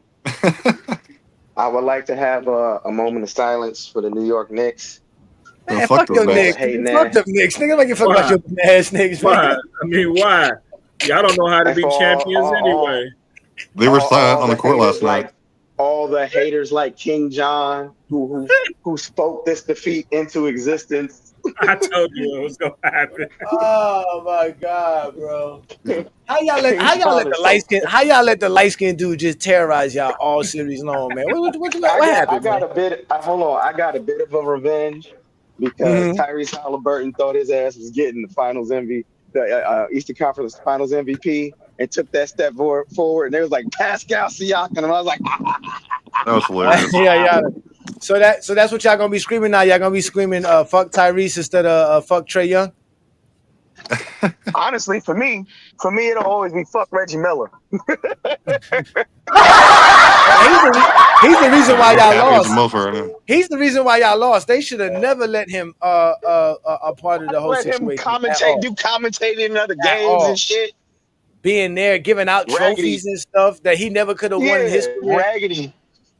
Do you think that bitch, alien head looking fucker? We over here talking about Reggie. Wait a minute. Would Reggie Miller have won the Eastern Conference MVP in 2000? Let's go look up the number. Let's go see what Reggie Miller. Jalen Rose would probably won it. Huh? Jalen Rose. Jalen Rose would probably won it. He was the best player on that team, but they would have probably gave it to Reggie though. But hold on. But while I go look up that information, Twin Man, you be out here on these YouTube streets.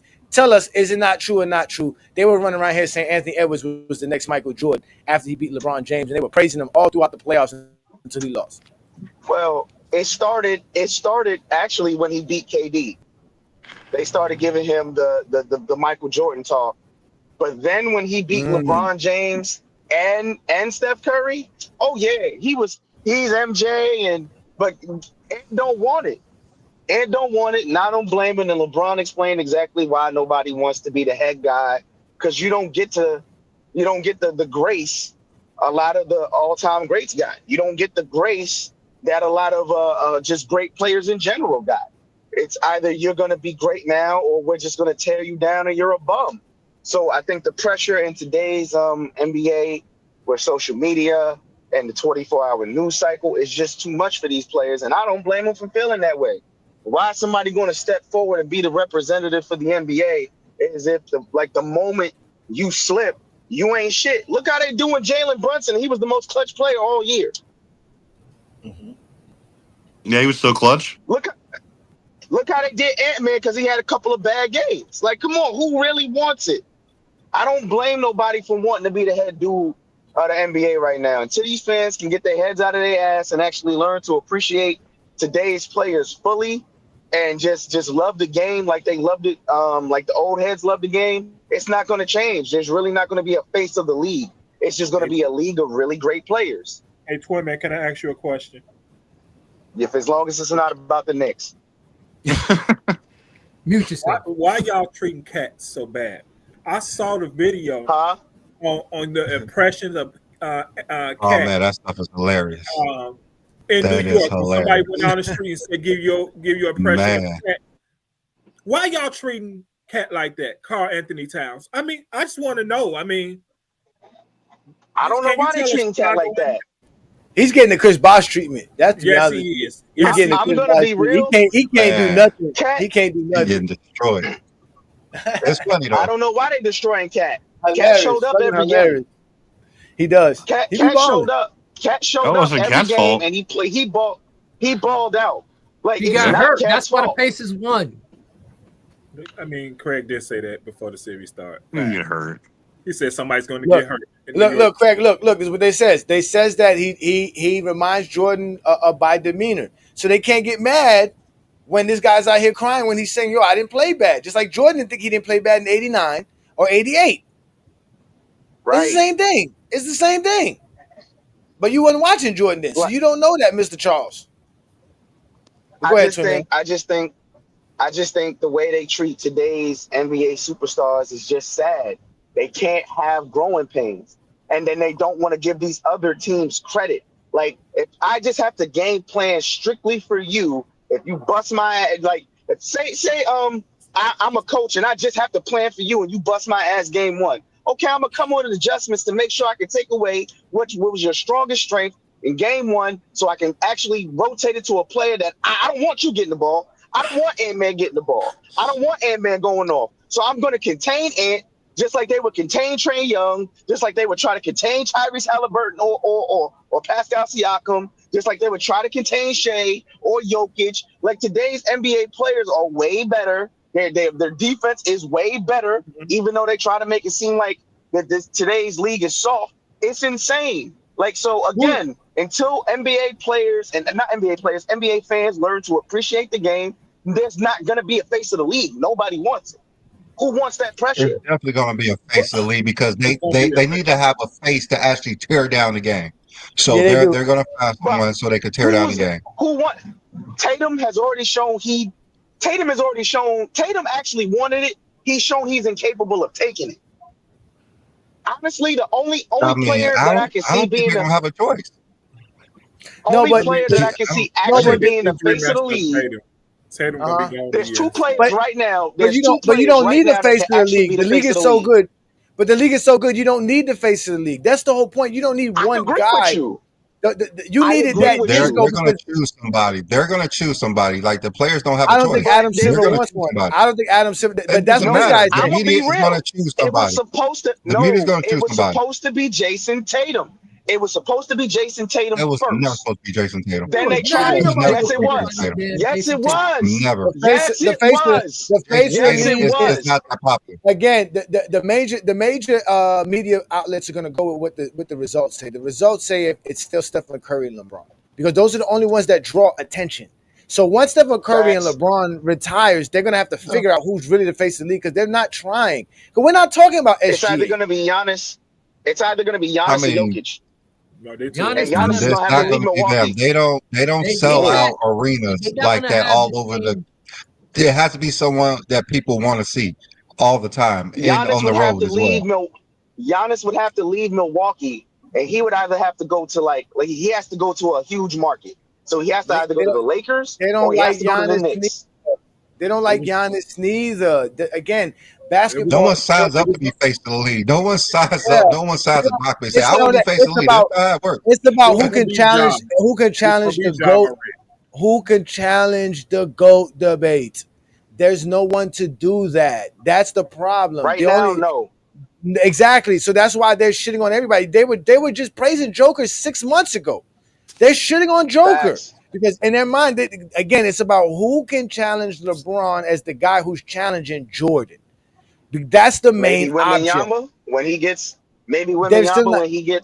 established. They're still not. And for those of you in the background, y'all got to chill. If until I see your membership badge, you ain't gonna get put up here. Twin Man's a member, so y'all can sit in the background all y'all want to. We gonna let Twin Man speak. So, but the fact of the matter is that the face of the league is never going to be what the media wants. It's always what the fans want. It's always who we want to see play the game of basketball. And the only thing that people want to see outside of real basketball fans are who beats LeBron James. That's why Anthony Edwards was the guy for the last 2, 3, 4 weeks, because he beat LeBron. Now that he lost, it's like, we don't. Yeah, now we don't remember it. Just like last year, it was Joker because he beat LeBron. Who signed to Nike? That's also very true. It's about who can beat LeBron. Yeah, that's a lot of years. That's 17 years. The narrative. Yeah, the narrative was trying to be built. The narrative. Hold on, hear me out. The narrative for Tatum started. He started to falter. This was going to be Tatum's year if they could have went back to back to sit here and say, "I'm the new guy," but he got hurt. But then it shifted right back to Ant-Man. Because if you think about it, Ant-Man beat the all-time greats of this era. And KD, LeBron, and Curry. And he did it within the last 2 years. But Ant-Man, he lost. He lost to Shea. So now we got but hear me out. He beat them, and I saw graphics of them sitting here saying, "Oh, the new guard's coming in." They closing the door on these all-time greats in KD, LeBron, and Steph. Now it's Ant-Man's time, but he lost to Shea and OKC. Now there really isn't anybody. Even though Shea, he won MVP, Shea would honestly have to win another MVP and win and that's if they win it this year. Say OKC wins it this year, Shea would have to go back to back for him to be the face of the league. Still wouldn't be the face of the league. I mean, yes, it's even not about who won titles. It's about who the fans want to see. Yeah. Who are the fans going to see on the road? That's all it is. But we already know. We already know who they're going to see. Yeah, but the NBA, Johnny already said it. Yeah, but the NBA doesn't have. Tatum. But the NBA doesn't have one player that everybody wants to see. Every team. Almost every team sales are up. Almost every team ticket sales are up. Attendance is up almost across the board. So it's not just going to see SGA. That's why the league doesn't need a face of the league. They're going to take the approach. No, they're going to take the approach that the NFL has taken for years. It's the league. They're going to show you the logo. It's about the logo. That way. You should always be a fan of the team. But you always be a face of the league. But you couldn't do that without the amount of talent necessary to do that. Now there's so much talent that's why they're going to NBC. That's why they cut TNT off, because they're seeing it. Adam Silver is smart. It ain't about much talent. It's just no one is separating themselves. No one is separating themselves like LeBron and Steph. That's all it is. I don't know what y'all saying. Separating himself. SGA has separated himself. Joker has not really. Yes, he has. No, he has not. He has not separated himself. SGA is doing something that we have not seen nobody do since Michael. That's separating. That has nothing to do with it. That has nothing to do with it. No one has separated himself in the eyes of the people watching the game. The fans. I'm not talking about the eyes. I'm talking about the fans are filled up. That's the face of the league. That's the face of the league. That's the face of the league. I mean, just because no one doesn't agree with you, don't mean it's a zesty. No, because he's asking you. Because agree with you, don't mean that you the barrier of if there's a group of fans, no one's coming to see Jason Tatum. Wait, if there's a majority, if there is a majority group of fans who want to see a player, why haven't they chosen one? They did. Who? LeBron. Fans have a lock at the What are you talking about? They picked Ja Morant. Hours and watch a game. They picked Ja. Ja Morant does not get the sales that y'all or the views that y'all talk about. It's not Ja Morant. The sales. You said how they picked someone. They picked Ja, and then Ja made every mistake possible. Where? Ja doesn't have more fans than fucking Kyrie Irving. Where? You see, Ja does. Ja has a lot of fans. I don't know. I'm not saying he doesn't have a lot of fans. I'm talking about who is the face of the league. You just said that it's on the fans. I told you the fans are Zesty Jeffries. You said, okay, let's ignore the Zesty Jeffries. So let's talk about the NBA fans. The fans are Zesty. That ain't make any damn sense. Who are the fans? All fans are not Jordan fans. What are you talking about?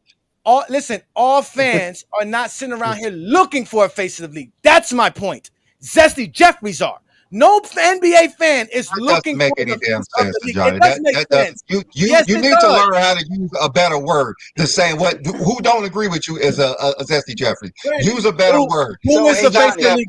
Brandon. This is ridiculous talk. Who is the face of the league, Brandon? Who is the face of the league? Right now, it's LeBron. I want Brandon to say this since he's not a Zesty Jeffrey, and I don't want to talk about it's LeBron and it's Steph. What it's LeBron, right? Okay, it's LeBron and Steph. Okay, LeBron and Steph. Go ahead, Twin Man. Who's the face of the league? Right now, it's LeBron. Hands down. Why is LeBron still the face of the league? At 22 years old, 40 years old, 22 seasons, 40 years old. Why is LeBron still the face of the league? Because he's still exciting to watch. Over everybody. People want to see him. Over everybody. Over everybody. Yeah. But see, but hold up. Hear me out. Want to see him? Hear me out. What people want to see him? What people want to see him? But everybody.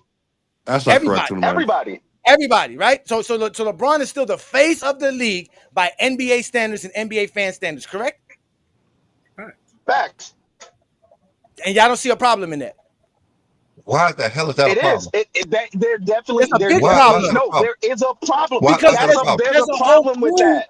There's a whole crew of guys that are really the face of the league, and it's not LeBron. The only reason LeBron is the face of the NBA still is because of Zesty Jeffries.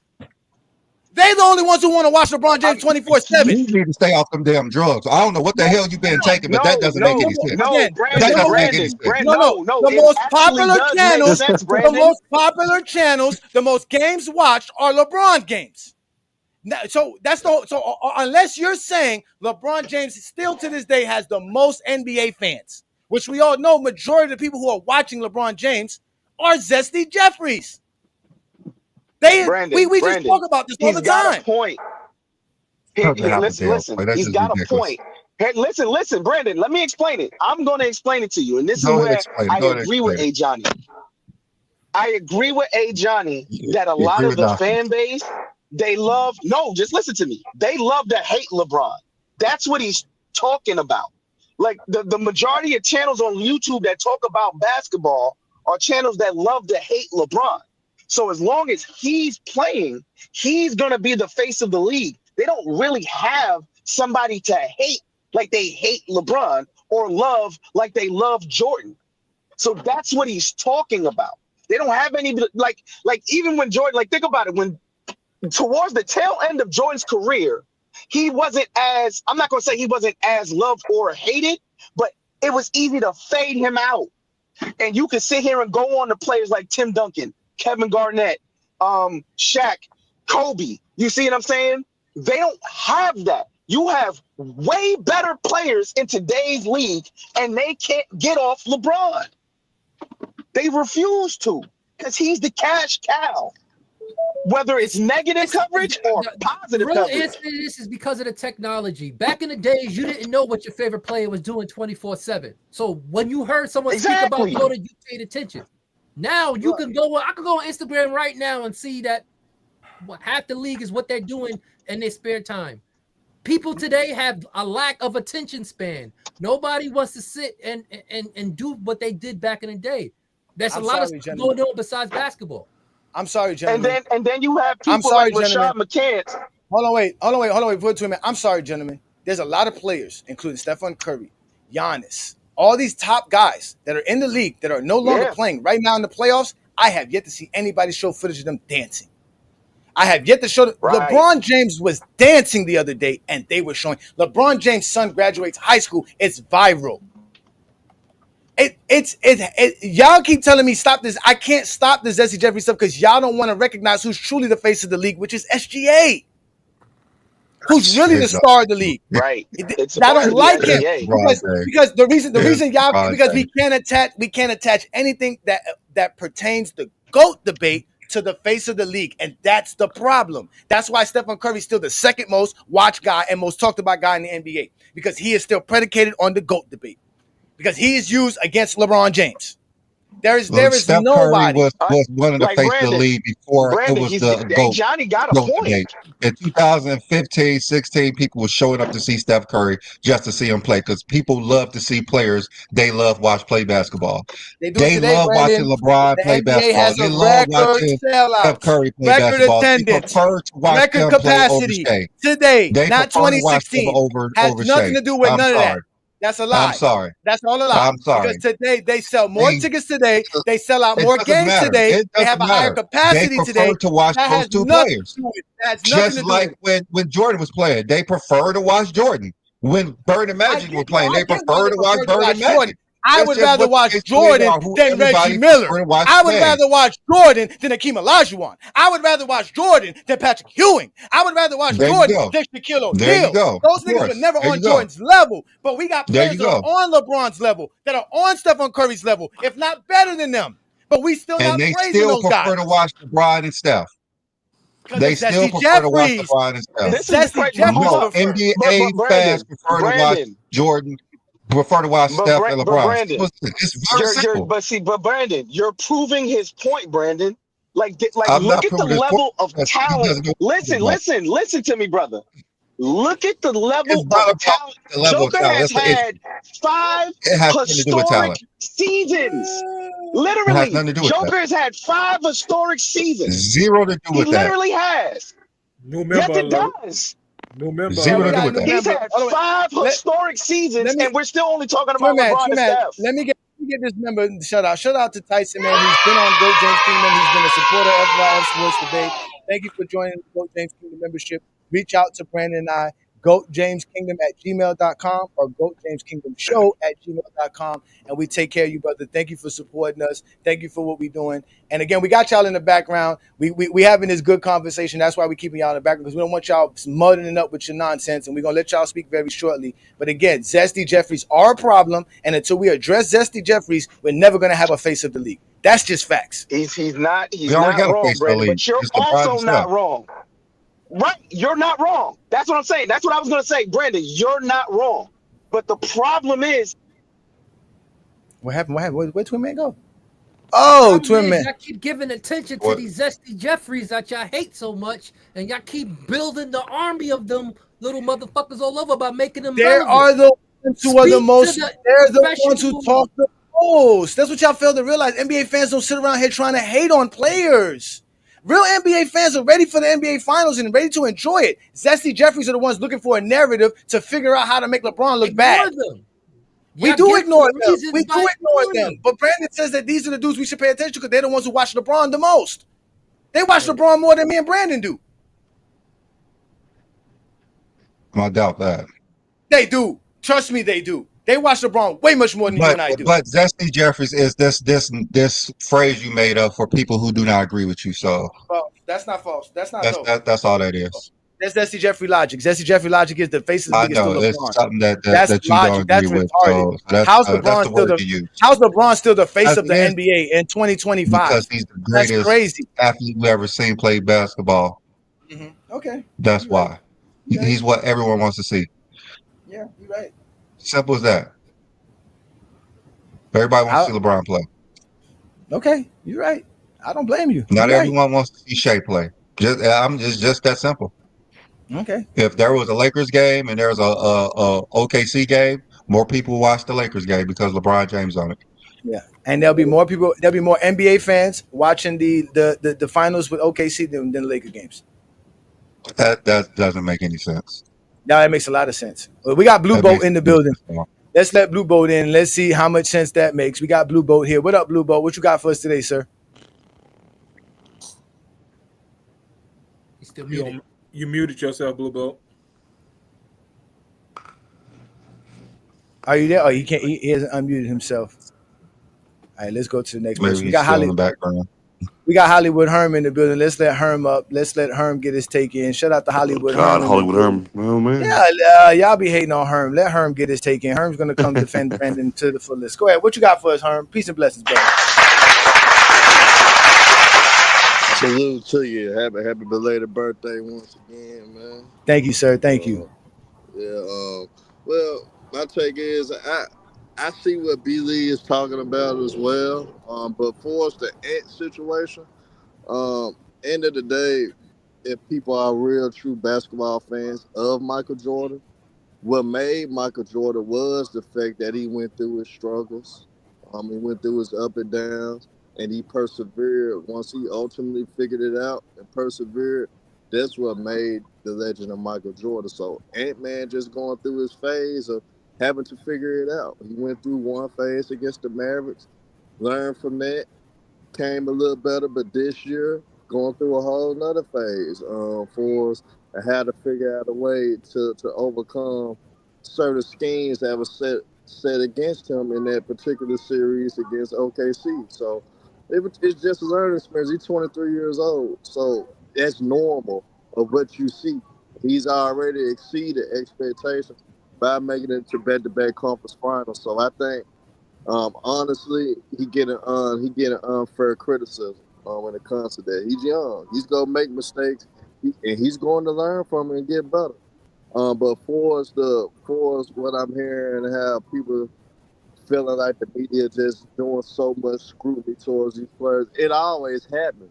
But like Craig said, though, you really couldn't follow it like that back then because you wasn't reading the papers, you wasn't having Sports Illustrated, or you wasn't following, if you wasn't in the major city to keep up with certain headlines or storylines, you're not going to know the criticisms that certain superstars got in those times. So it always happened like that. The best players always get the praise when they win, when their teams win, and when their teams lose, they always get the blame. So I don't think it's a big deal from that aspect, and that always happens in sports.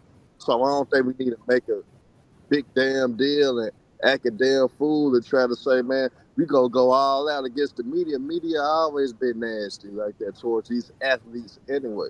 But that's what you get paid for. That's why you're a professional. You learn how to deal with that type of criticism. Either it's gonna make you or it's gonna break you. It breaks some, but it make a lot of legends as well. So at the end of the day, I think Ant gonna be fine. Ant gonna be right back in the mix of it again. He's gonna be better next season. Hopefully the team rules help keep improving that roster so he can get right back at it. But yeah, but Ant-Man's coming, man. For what he's doing for these past couple of years and what he's been doing so far to turn that franchise around, that's remarkable in itself. Minnesota never won anything, so I mean, end of the day, it's sky's the limit. He did something Kevin Garnett didn't do. Kevin Garnett didn't make multiple conference finals. So he's already doing something that nobody hasn't done for as a superstar in Minnesota. So, I mean, he's going to get better. Can I ask Herm a question real quick? Yeah, go ahead. So, Herm, I'm not trying to argue with you or beef with you or nothing like that. No, usually I'm coming up here talking with you. I really want to have I want to have a serious conversation. Like, for real, though. Like, would you agree with me that the overwhelming talent, like this, I think there's a lot of superstars in today's league. No, it's not that many superstars. It's a lot of good players. Really? It's not that many superstars. Christ, bro. There's not a lot of superstars in today's league. You can't. Man, you can't. I'll just move we on just with my watched question. Grandma fucking Larry Johnson get promoted as his fucking superstar in Okay, 1992. let's just let Quick Man finish asking the question because That's what I'm saying. let's see what I'm point not he's gonna even getting go to. down Yeah, that let's rabbit finish hole. The question I have is with all today's with the league and today and all the talent that's in the league and with the greatest, I would say the elder statesmen of this era in their twilight of their careers, shouldn't it be easy for them to move on like they did in the 90s from Jordan on to Shaq, Kobe, and the rest? I mean, you got to look at his new leadership. You got David Stern.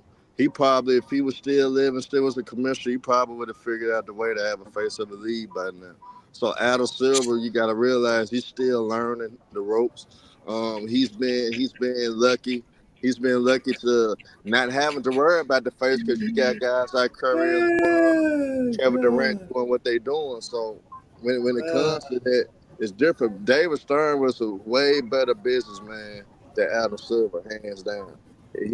Was he more, you know what I'm saying, gruesome or more, you know what I'm saying, more strict? Yes. But David Stern is a way better businessman, hands down. So I'm pretty sure he would have. He's making a ton of money though. They're making more. They're making a ton of money. Yeah. I mean,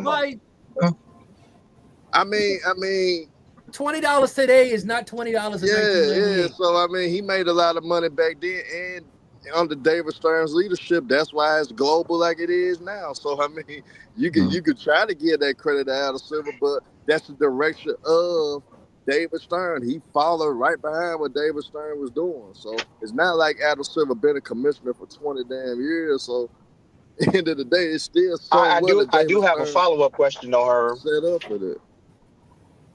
To Johnny's point though, is it hard for the league to find a face because like LeBron's still in the league and the overwhelming majority of the fan base and the media, or I'm not gonna call them Zesty Jeffries, but they're caught in they're caught in the nostalgia box. I mean, end of the day, when you got polarizing legends like Curry and LeBron still in the league and they still playing at a high level, the fans gonna gravitate there. Like I said, like they didn't expect. Jordan was in the league and somewhat playing at I'm not gonna say at a high level, but he was still able to fill up seats in Washington. Yeah, but he wasn't playing like. Yeah. He wasn't, but when you bring it up, Jordan though, Jordan retired and came back. LeBron and Curry never retired and came back, so that's two totally different situations. But the fact that those two are actually exceeded expectations of playing at the high level that they playing on, the fans still got something to hang on to. And actually, what they did at the Olympics, even give a better example of why they still go ride with them to ride with But the them old niggas had to go help them. wheels The old niggas had to go help them. The old niggas. Come Facts, on, man. Herm. Bullshit. I agree with you there, Herm. Herm, I agree with you there. Facts. So people don't realize. Hold on. Time out. Wait. Go ahead, Herm Greg. and John agreed on something? Herm was right on money. Did I just hear with a title? Did I just hear the Olympic team help the NBA's popularity? Is that what I heard? No. What I'm saying though, how they was playing at a high level, they won the gold medal because of Curry and LeBron James and Kevin Durant. So in the end of the old niggas. So the old niggas still showing you they still amongst the best. They're still playing at a high level, basically. They're still playing at a high level. So you don't. Adam Silver don't have the pressure right now to have to look. Listen, people would rather see LeBron because LeBron got less years left in the league than Ant. So everybody's going to gravitate to those players because they know this could be LeBron last year. Exactly. So they gonna ride with Curry. Man, nobody want that shit. They could have won with Halliburton and Tyrese and Jason Tatum and all them niggas too as well, man. Not in real life. Not in real life. Not in real life, though. Not in real life. Ant-Man got another 10 years in the league. LeBron. Ismail, when did I say the product sucks? Nobody wants to see SGA. That's what he's asking you. Why nobody wants to see SGA? No one wants to see him over LeBron. No one wants to see him over Steph. Why? Because they prefer to watch LeBron and Steph play. Simple as that. That's what NBA fans want. Hey, can I answer that question?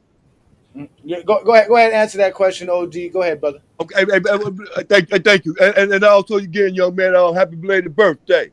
Appreciate that. Thank you. And not only that,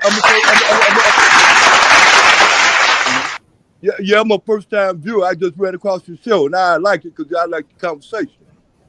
And another thing, add on to what y'all saying too, and like with you, young man, your boy SGA, he good, man. I like to hear when his rookie year when he came in because he had shown Russell Westbrook what the deal was. He was with the strippers, man. And got busy with it. You get me? Are you not listening? I like your boy. I like your boy out there in Oklahoma. I like him. I seen him his rookie year when he came down and got in. I see why you pushing him. I see that. But when you say like the face, it's gonna be that the face of the league gonna be that act candy, and he ain't got that act candy like that. That's just coming from a person like me. You dig? And then ain't too many of them got that act candy. Because if you look at Halliburton, and they're in that same weight class and they're in that same age class, you dig? Halliburton ain't got that same act candy, but look at it, he a winner just like your boy out there in Oklahoma City. So it's gonna be like Ant. Ant got that act candy. You understand me? But he look a lot like he don't look better than Jordan. Look, real dope. He look like another Jordan. You got Ronnie Fields, a lot of people like him that Kobe. He don't look like that. So that ain't that kind of act candy. So you still got that same LeBron James thing going on. You understand me? That ain't gonna stop until he retired, till he buried. He'd be dead and he'd be retired. He still got his name with All-Star ballot. That's the problem. Us dudes born in the 1900s, we need to realize that the kids that are born in the 2000s don't care about the face of the league. They don't care about that. They care about it, but they don't care. They care really about it. I'm gonna tell you, who I see. With me, young man, I'm gonna tell you, young man. With me, I'm 66 years old. With me, you know who that face of the league is now, and they're in that weight class and that age class right now. Who beat Ant out for the rookie of the year? Who beat Ant for the rookie? LaMelo Ball, right? Yeah, boy, I'm telling you, boy. He ain't retired. He ain't going nowhere. So you know what? Now I'm glad that you brought that up, OG, because you know what? That's who the kids love. That's one of the most popular players in today's NBA, LaMelo Ball. And you know what my prayer? You know what my prayer is? You know what my prayer is? If Charlotte get their man together and get Lonzo out there with him. They can't. They got Mike as their owner. They can never do nothing good. Mike gone, see? Mike gone. They got new owners on the ship. But you ain't been keeping up. Mike been gone. He still got reins over there though. He just doesn't own much of the team. But they still. You can't own a team and be in no media. You can't do that. You can't be a part of a team and be part of media. Yeah, he's not. I don't want to change y'all conversation, but y'all think y'all know what I'm saying. Y'all understand what I'm saying? Tom Brady is. Yeah, but he's a part owner. He's part owner. He's not majority owner. Just like Jordan's not majority owner. That's not. Jordan still owns stake into the he still owns stake into them. He's just not a majority. Yeah, he's just not a majority owner. So get Lonzo out there with his brother. Get Lonzo out there because Charlotte ain't gonna give him up. Get Lonzo out there with his brother. Watch how that viewership go up, and watch how that name go up. I mean, I think viewership is up. The NBA subscription is up. NBA League Pass is up. Plenty of people just don't like going to ESPN and TNT to watch basketball, and for obvious reasons. They're horrible at explaining the game to us. They only want to talk about LeBron. Just the other day, they spent a whole segment talking about David Falk. Let me give you a reason. Let me give you an understanding why that's wrong. Because look at MLB more right now. Man. You know what? Listen to me, y'all. Understand something. You know that the biggest thing is going on in the NFL right now. All y'all know what's going on in the NFL right now. What's the biggest thing that's happening? Besides, what's the name ain't coming to the practice because he just got voted out there in Pittsburgh, the quarterback. But what's the biggest thing going on in the NFL right now? Do y'all know? I don't watch basketball. You go to Durant, and what's going on with Coach Prime out there? That's the biggest thing. You know what the biggest thing gonna be? That whole sit up there family thing. Like I said before, I go right back to LaMelo and Lonzo and with that. That whole big old thing, that's gonna be the face. Because that's the biggest thing in the NFL is if Patrick Mahomes gonna win a Super Bowl this year. That's the biggest thing because he's the face of the NFL. The only thing they know about Patrick Mahomes is he played for Patrick Mahomes is the face of the NFL, so they're gonna watch detail about he ain't even the face. Young man, I'm not arguing with you, but he ain't even the face of the NFL. He is the face. He's been the face for the last 5+ years. The same problem with the face of the NFL is the same problem with the face of the NBA. It's just one face. It's just one face. It's Mahomes and it's LeBron. What about the other quarterbacks? What about them other quarterbacks? It's the other ones. It's definitely other ones. Just like there's other NBA players, but there's only one. It's a question mark, just like it's a question mark on LeBron. LeBron gonna be there to the day he dies. The face of the NFL is always gonna be the Shield. The most popular player is Mahomes. It's been Mahomes. But let me address this comment. Say, hey, Johnny, you just said the kids don't care about the face, but you just said LaMelo. I said yes, they like LaMelo. I didn't say they want LaMelo to be the face of the NBA. I'm just telling you that's who they like. Like that's what I'm trying to. They're not looking at the type of guys you guys want to say is the face of the league. That's the point. You guys think the face of the league needs to be Michael Jordan, where you're winning championships, MVPs. That's not the point. The point of the face of the league is the guy that you go to that draws casuals. That's the point, because a real fan doesn't need a face of the league to watch the league. A real NFL fan does not need a face. Yes, it does make sense. I do not watch. Just because you're a fan of a sport doesn't mean that there is the most popular player in the league. That's not what I said. That's not what I said. That's not what I said. I said the reason you want a face of the league is to draw casuals. Real fans. Listen, when I'm talking, y'all gotta let me speak. Real fans don't need a face of the league to start watching the league. Real basketball fans. They don't need to start. They're already watching. Most fans thank you. So they're already watching. Again, most fans are you know casuals. What? Thank you for proving my point. And the casuals is who I label Zesty Jeffries. Nah, but that's not. They're already watching, and they know LeBron's the face of the league. Yeah, they're already watching because of Zesty Jeffries. I know that. You ain't got to tell me that. I know more popular player. More than he's anybody. The most popular player by his fans and everybody. Everybody wants to see LeBron James. There are more Zesty Jeffries than anything. There's more Zesty Jeffries than anybody. More than anybody. You want to know how the MLB is competing with the NBA on all levels when it comes to viewership or not? Because they got a face of the league. Ohtani draw viewers. Ohtani selling baseball at the highest that it's been in a long time. Man, stop that, Herm. This man just said he bought a video game and didn't know no players on the goddamn game. Ohtani's popular because he's fucking Asian. And there's fucking billions of Asians who love to see Asians in American sports. Just like fucking Yao Ming. Got nothing to do with him being fucking popular in America. Ohtani's popular because he's fucking Asian. Not because he's popular in America. Nobody give a fuck about Ohtani in America, man.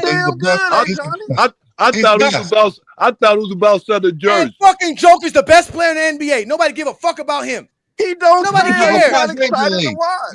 He's not excited to watch. Ohtani is excited to watch. LeBron James in the league. Yeah, Ohtani just did something no MLB player did last year. When he had like 80 home runs. 50-50. I mean, Burton's in the league. Joker's in the league. Giannis they all is in the league. There's a bunch of great players that are better than LeBron James in the league. LeBron's like top 5 players you mentioned. And LeBron is who everybody wants to see. Ohtani's the best player in baseball. Ohtani's the best player in baseball. He's the best player. And he's who everybody wants to see. LeBron's not the best player in NBA today. He's not. No, but he's still a legend. Doesn't matter. He's still who a everybody legend wants to playing see. at a high level. Again, I'm not telling you LeBron James is not high watch basketball. I'm just telling you that the reason he has the most views is because he has the most casuals wanting to watch him play. Real NBA fans are not sitting around here waiting for LeBron James to play to watch NBA games. Yes, they are. And we All still have NBA fans are. Every NBA fan is. What are you talking about? Everybody wants to see LeBron. Even as haters. Everyone wants to see LeBron. If you had tickets to see Oklahoma City or the Lakers, you're going to pick the Lakers game. So that says it all, Johnny. You're going to take your son to the Lakers game instead of OKC. That's what it is. We have a finals with Oklahoma and Indiana. You told me to take my son to go see the best team and the best player.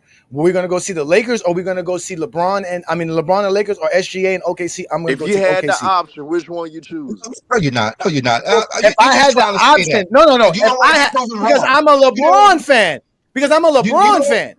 I'm gonna go see LeBron play. But if I was a basketball fan and an NBA fan, you're going to tell me who's showing up to the Miami Heat arena, and I want to see the best player in the NBA and the best team in the NBA. I'm not picking LeBron James and the Lakers. No, it's not. I'm pretty sure 10 out of 10 times you will. 10 out of 10 times you will. I mean, I just said he's just lying. He's not being honest right now. He's not being honest right now.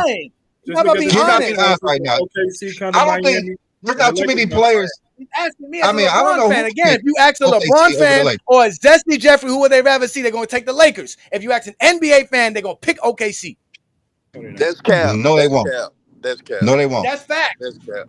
Because you may not get another chance to watch LeBron James. So why the hell I'm going to go to I've been watching the NBA for 20 years. Why are you waiting until year 22 to see LeBron? SGA going to be in the league for another 10 years. I could always get a ticket. Again, LeBron's been in the league for 22 years. Why am I going to go see LeBron? But wait a minute, though.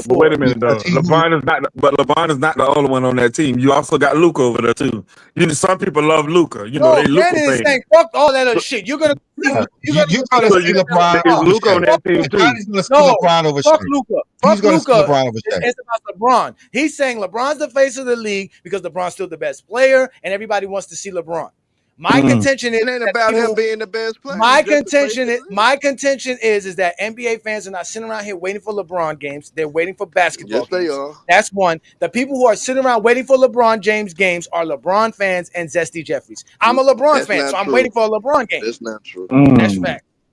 That's not true. But now that I'm also an NBA fan, I can't wait for the NBA finals. That's kind of a fact, though. What he's saying is actually kind of true. Believe everything is gonna be proven with the viewership of this finals. It's gonna solve everything. It's gonna. You gotta understand. But let me ask you a question. Let me ask you a question, young man. Did you make that name up, or you just pulled it up out of the air? I mean, you just found that somebody else said it. Where you get that name from, and what do it mean? What, Zesty Jeffrey? Yeah. Zesty Jeffrey is a guy who predicates their life on LeBron James and wants to argue online with other men about LeBron James. Oh, okay. So that's why when he says exactly everything that y'all saying, again, if LeBron James is still the face of the league, the biggest draw in the league, it is due to a bunch of grown men who run around here predicating their life on LeBron James. That's the point. Zesty Jeffrey is someone who don't believe what Johnny says. Real NBA fans. Real NBA fans. I bet you the real viewership NBA don't fans. be real high. are dying and cannot wait, just like me, to see I bet NBA you if he finals. won the Look, just like lowest you, who don't view agree with you. finals, Yes, a I get zesty Jeff is someone who does not agree with a Johnny. Simple No, as that's that. not true. That's not true. But let me Yes, ask you this though. But let me ask you this though. So why throughout the whole playoffs, once the Lakers got eliminated, that's the team LeBron on. After the Lakers got eliminated, why everybody across all the platforms was saying that the ratings were down? And it was like, some kind of Because percentage or of something. casuals. Because casuals stopped watching. Because Zesty Jeffrey stopped watching. There's no LeBron to watch. They went to go see where LeBron was partying and dancing at. They stopped watching basketball and wanted to go find out where LeBron was dancing at. That's why. And that's why I say I agree with that. That's why I say I agree with it. Believe. How you Because think? in some cases, that's a fact. In some cases, that's a fact. Hey, Billy, how you think the ratings gonna be in these NBA finals? And low. They're gonna be low. They're gonna be supremely low. It's gonna be low. It's gonna be low. Because there's the two teams that no one really wanted to see. But it's gonna be a good final still. It's gonna be a good final still. I mean, they got to the finals for a reason. It's not like none of these teams were like the 7th or 8th seed. Indiana was the 4th seed, and OKC was the number one overall seed. Man, I listen. I mean, 5 years OKC in 5. So I mean, we're gonna get to see a good 5-game series. 5 years ago, KD was one of the best players in the world. Giannis, 5 years ago, was praised because he didn't jump to super teams and won a championship. Joker was praised just 2-3 years ago. Again, this is how we talk the game of basketball. The only way to praise a player today is to praise him as to make LeBron look bad or good. That is it. Right now, SGA nor Halliburton does that for anybody. You guys are lucky you have a Meltdown Sports who's running around here trying to attach Kobe to SGA. And if he wins, then they're going to say it's because he's a Kobe guy and he could play the game the way the game's supposed to be played, through the mid-range and scoring 30 points per game and being this efficient assassin from mid-range and not being the Halliburton, which is the team player who passes the ball all the time and makes the right play. That's what's going to be the narrative. Not that SGA is just a baller, that he's a dog, that the OKC Thunder is truly one of the greatest teams we've ever seen. None of that's going to be a factor. If right, they only, that's it. Would you rather have the all-time leading scorer or have the most? Really, King John? That's what we're doing, really? That's it. That's Say that again. Say that again, Craig. Say that again, Craig, Would you rather be please. the all-time leading scorer or have the most assists in NBA history? The all-time leading scorer is probably more prestigious than the all-time assist leader. Okay, then. So why? Of course, that record was held by Kareem, but I don't know how many years until LeBron broke it. Yeah, but again, all the guys in the top 5 that are in the top 5 in scoring, majority of them was because they can get to the basket beside Kobe. Well, wait a minute. Now, Kobe could get to the basket now. Hold on now. I'm just saying. What I'm saying is that Kobe's main game was being a 3-level scorer. Kobe was good at getting to the basket, mid-range, and shooting threes. He was good at all 3 levels. So he used all 3 levels. Jordan's majority of his points were going into the paint. Karl Malone, majority of his points was close to the basket. Same thing with Kareem, same thing with LeBron. The majority of their baskets are getting close to the rim, getting dunks and things of that nature. Now, we know LeBron does shoot a lot of threes on top of that. But either way, they're known for that. They're known for dominating inside, getting close to the paint. So the greatest scorers of all time dominate near the basket, besides Kobe. But hold on, hey Johnny. What if I say that question that Craig just asked?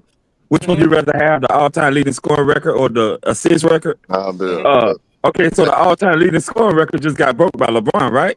Do you think there'll be anybody that passed John Stockton in assists, like ever? Man, no. See, that's what I'm saying. So I would say the assist record, because I don't think that record gonna be broke. No, which one's tougher to break? Yeah, definitely. That assist record, I don't think nobody gonna get that. I'm saying my thing is which one's is considered more prestigious? It's obviously the all-time scoring record. I mean, yeah. That's all I'm saying.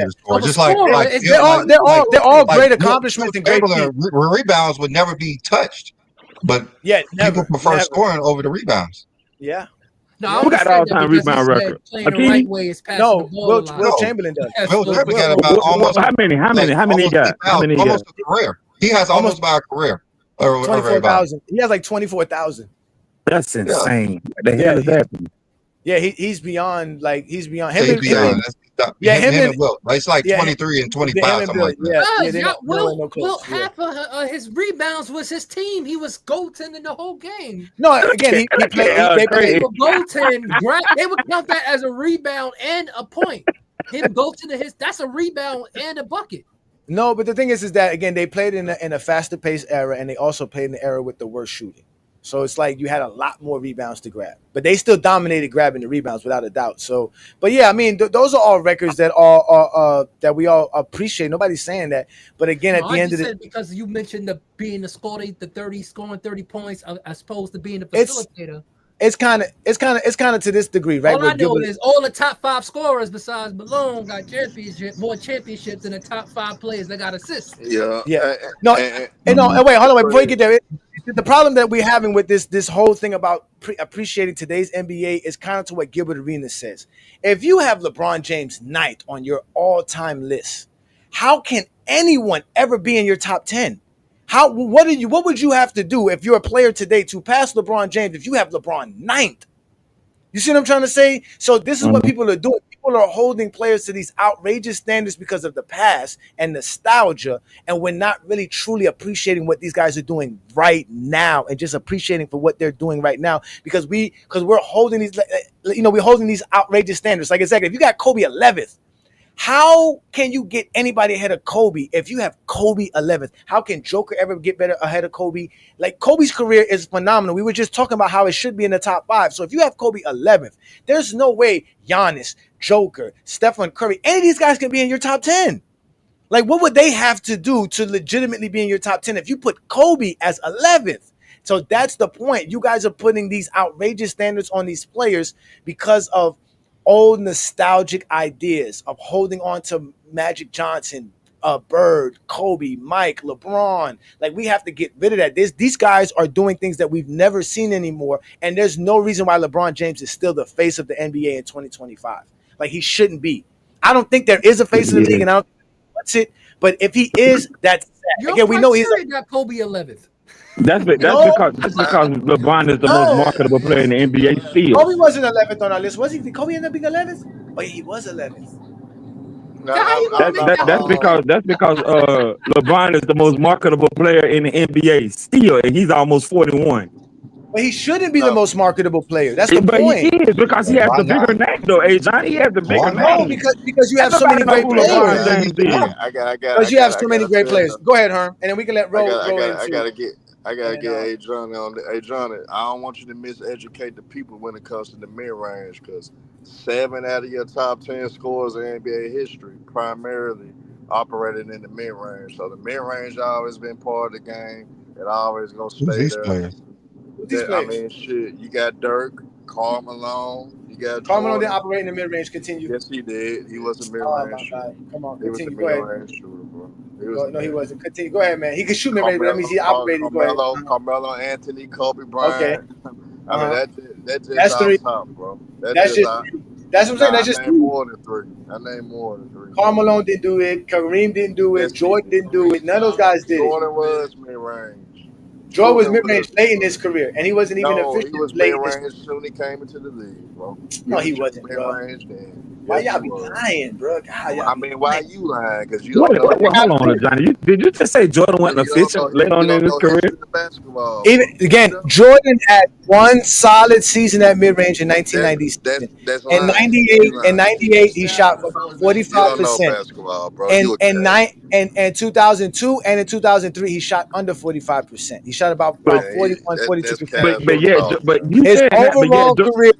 But yeah, Jordan still shot 49.7% for his career. 49.7% for his career. Yeah, that's regular field goal percentage. Yeah, Hey Johnny, yeah, that's not the same thing as mid-range. That's not mid-range. That's 50%, literally. Most of the shots come from mid-range. And that's like me saying LeBron James' mid-range is why he shot 51%. Mid-range. Oh no, we know why LeBron shot 51% because his around the basket he shot like 73% from around in the paint. What do you think Jordan was shooting in the 80s in the paint? I don't know what is he shooting. He was shooting around. I know it ain't higher than LeBron. I know it wasn't the 59% he was shooting late in his career. I know it ain't higher than LeBron. No, but I know it wasn't. Jordan was very high in the paint in the 80s. That's why when he got to the 90s, field goal percentage took a dip because he was shooting jumpers, mid-range shots. Exactly. Jordan was not an efficient shooter in the 80s. He became efficient late in his career. And like I said, even late when Washington, he wasn't even that efficient. He shot less than 45% from mid-range, and he shot less than 30% from three-point land. So he wasn't really shooting great outside of 10, 15 feet. He wasn't. I mean, the Pistons made Jordan shoot, and he couldn't really shoot that well. Kevin Durant couldn't drive to the hole. Kevin So let me Durant ask you a question then. So hold on. Kevin Durant arguably one of the best scorers ever, mid-range. I mean, come on. I'm not gonna say that. I gave you Kevin Durant. I'm not gonna tell you Kevin Durant's not one of those players. I give you Kevin Durant. But my thing, hold on now. Carmelo was in transition, pick and roll, dive into the basket. That man was more scoring very easily, getting the ball close to the paint, less than 10 feet. Carmelo got one of the best mid-range jumpers out of any big man in damn near history. No, he got a jumper. He got a good jumper. But my thing is, LeBron don't shoot well from the mid-range, but y'all say he's still efficient though. LeBron's average from mid-range. Come on, man. That's what I'm saying. He don't shoot that well from mid-range, but he's everybody consider LeBron wildly efficient. So what does mid-range have to do with anything, right? That's what we're trying to explain to you. That's what we're trying to explain to you. The mid-range don't mean shit. We keep telling you that. Most of your top, over half of your top 10 scorers are mid-range shooters. Over half, including LeBron. So let's do LeBron. So make it 8. So make it 8. You can't add LeBron. Make it 8. Add LeBron. Make it 8. Go ahead. Add LeBron. Make it 8. Tell you the top 10. Because when he played for the Miami Heat, he was money for mid range. Yep. So he's top 10 in most mid range shots made in NBA history. So put him there. Add him too. Come on, add him. What about DeMar DeRozan? What about Dwayne Wade? What about some of those guys? Dwayne Wade shoot 38% from mid-range, just like LeBron James do. What about DeMar DeRozan? DeMar DeRozan is a mid-range assassin. He shoots above 45%. Mm-hmm. That's assassin. Mm-hmm. He's an assassin at mid-range, but he's not. Again, y'all don't praise him. Y'all don't. Matter of fact, y'all say he's the reason why the East was weak. No, he's the reason why they renamed Toronto LeBronto. See, to me, that's the ultimate disrespect right there. That's nasty work right there. You rename a player after your team, like that's. Hold on, we got Tyson in the building, a new GOAT James Kingdom member. We want to thank you, sir. We appreciate you, sir. You get your big screen. You get your time to speak. You heard all the nonsense. Oh, I should have put my face on here, bro. My handsome face. Yeah, go ahead. With your children, I know you a family man. You're not a Zesty Jeffrey. You a family man. You take care of your kids. Right? 100%. Yeah. So go ahead, brother. What you got for us today? As you can see, they don't like me talking about LeBron not being the face. But what you got for us today? Because we really supposed to be talking about Anthony Edwards, but LeBron's always mentioned. Oh yeah, we can't have a show without LeBron coming up. But happy belated birthday, brother, on the big fofo. You know what I'm saying? Salute. I agree with both multiple points. You made some good points about LeBron James. I think there were some other points made that were valid too. I just think it's a different league nowadays, and with, like you said, with the social media, I think media plays an important part on who's the face of the league. I think players like Allen Iverson, without winning, was one of the faces of the league. So it's not just about winning. Obviously, it's not just about being the best player. It's about your marketability, your charisma, how you appeal to fans, to appeal to casuals. That's an important part of being the face of the league, whether we like it or not, because casuals are the one that push sales and all those other things. So so that's all important. So you got to encompass all of it. And the reason why LeBron is still the face of the league is because he still moves the needle. He's still marketable, and you can talk about him 24/7 on a sports show, and people are going to tune in. So that's why he's the face of the league.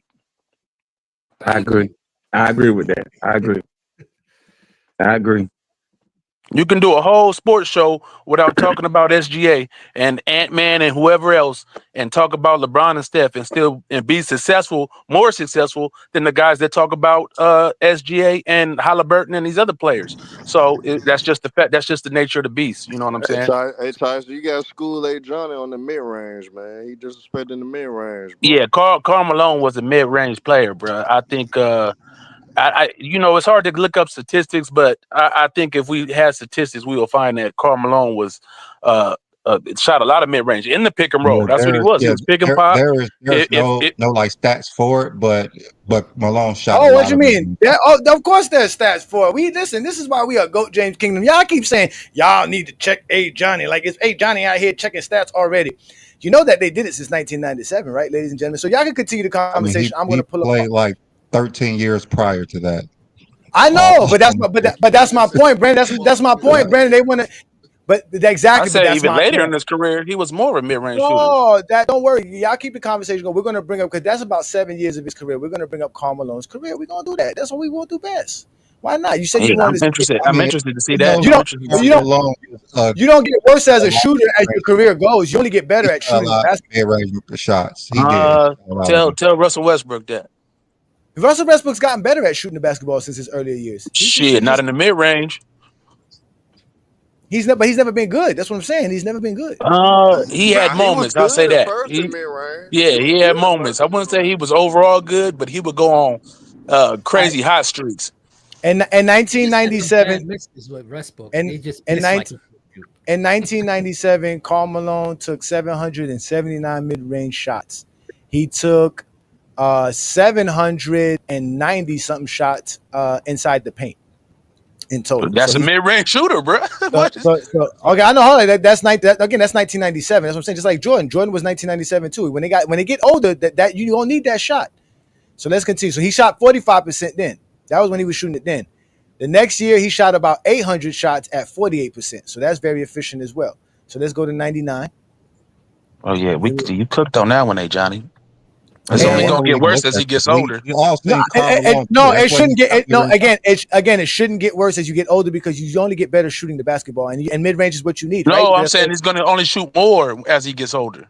Oh no, because in 2000 he took. Wait. Oh my bad. This is 99 season. So in 99, you skipped 99.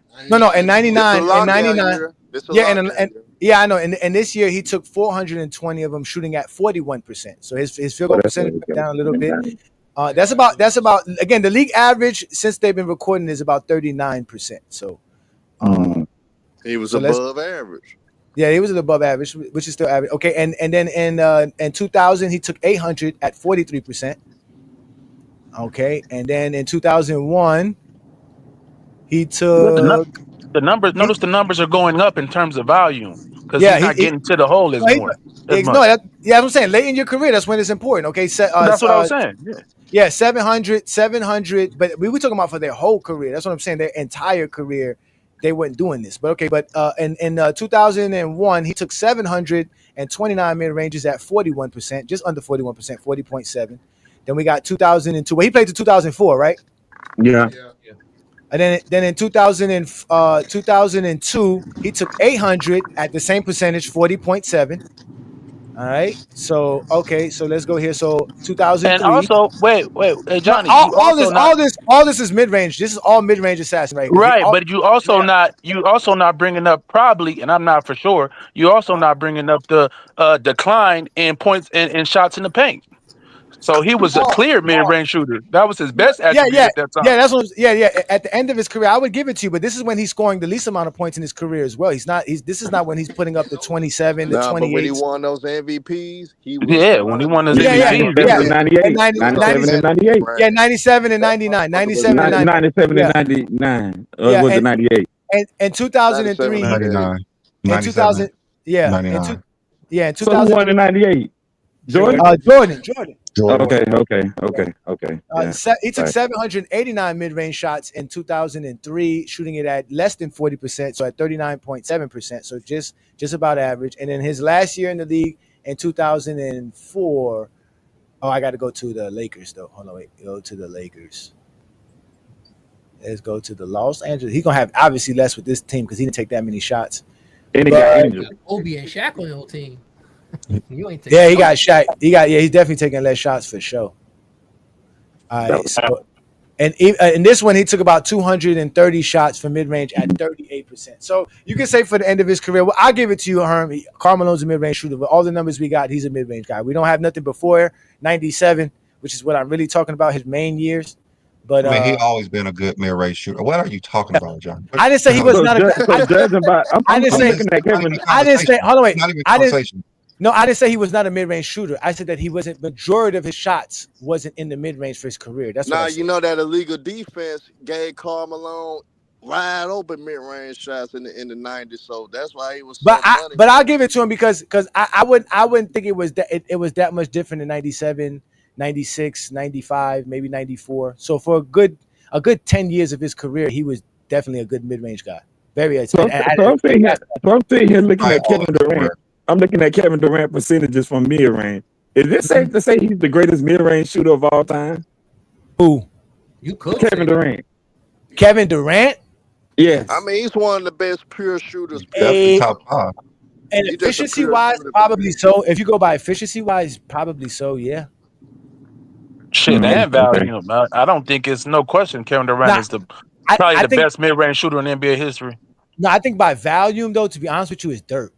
Dirk and Kobe have a lot of mid-range jumpers in their careers, and they got all. Nice, and remember, Dirk and Kevin Durant. That's the conversation because they got. That's a conversation. That's a conversation because they both Kobe 40-90 guys. So yeah, because the thing about Kobe and Dirk is you have all their careers, so you have 20. No, I'm talking. Yeah. I'm encompassing volume and efficiency. So I would say Dirk is in that conversation ahead. I mean, Durant is ahead of that conversation when you encompass volume and efficiency. Because Kobe got the volume, but he don't have the efficiency to mess with in a sort of different league a little bit. But he don't have the efficiency to mess with KD. No, I agree. That's the same era. That's the same. They came. They're close. Yeah. I think the game has changed. I mean, later on in Durant's career, but Melo was automatic mid-range too now. Yeah, but his percentages ain't as bad as I bet his percentages ain't as good as KD. I guarantee it. Definitely not better than KD. I guarantee it. I don't think Dirk's better than KD. Not close. I wouldn't say not close, Dirk is, but Dirk got a conversation though. He in the conversation. Yeah, Dirk's up there, but I don't think he's better than KD efficiency wise. I actually got that. Extremely efficient. I actually got Dirk's numbers here. Hold on, 30,000 points. Yeah. Yeah, I'm about to say Dirk got 30,000 mid-range. Yeah, I was gonna say Dirk's whole game was mid-range. To be honest with you, I got it here. Dirk Nowitzki from mid-range was just a little bit better than Kevin Durant, but this is from like a year ago.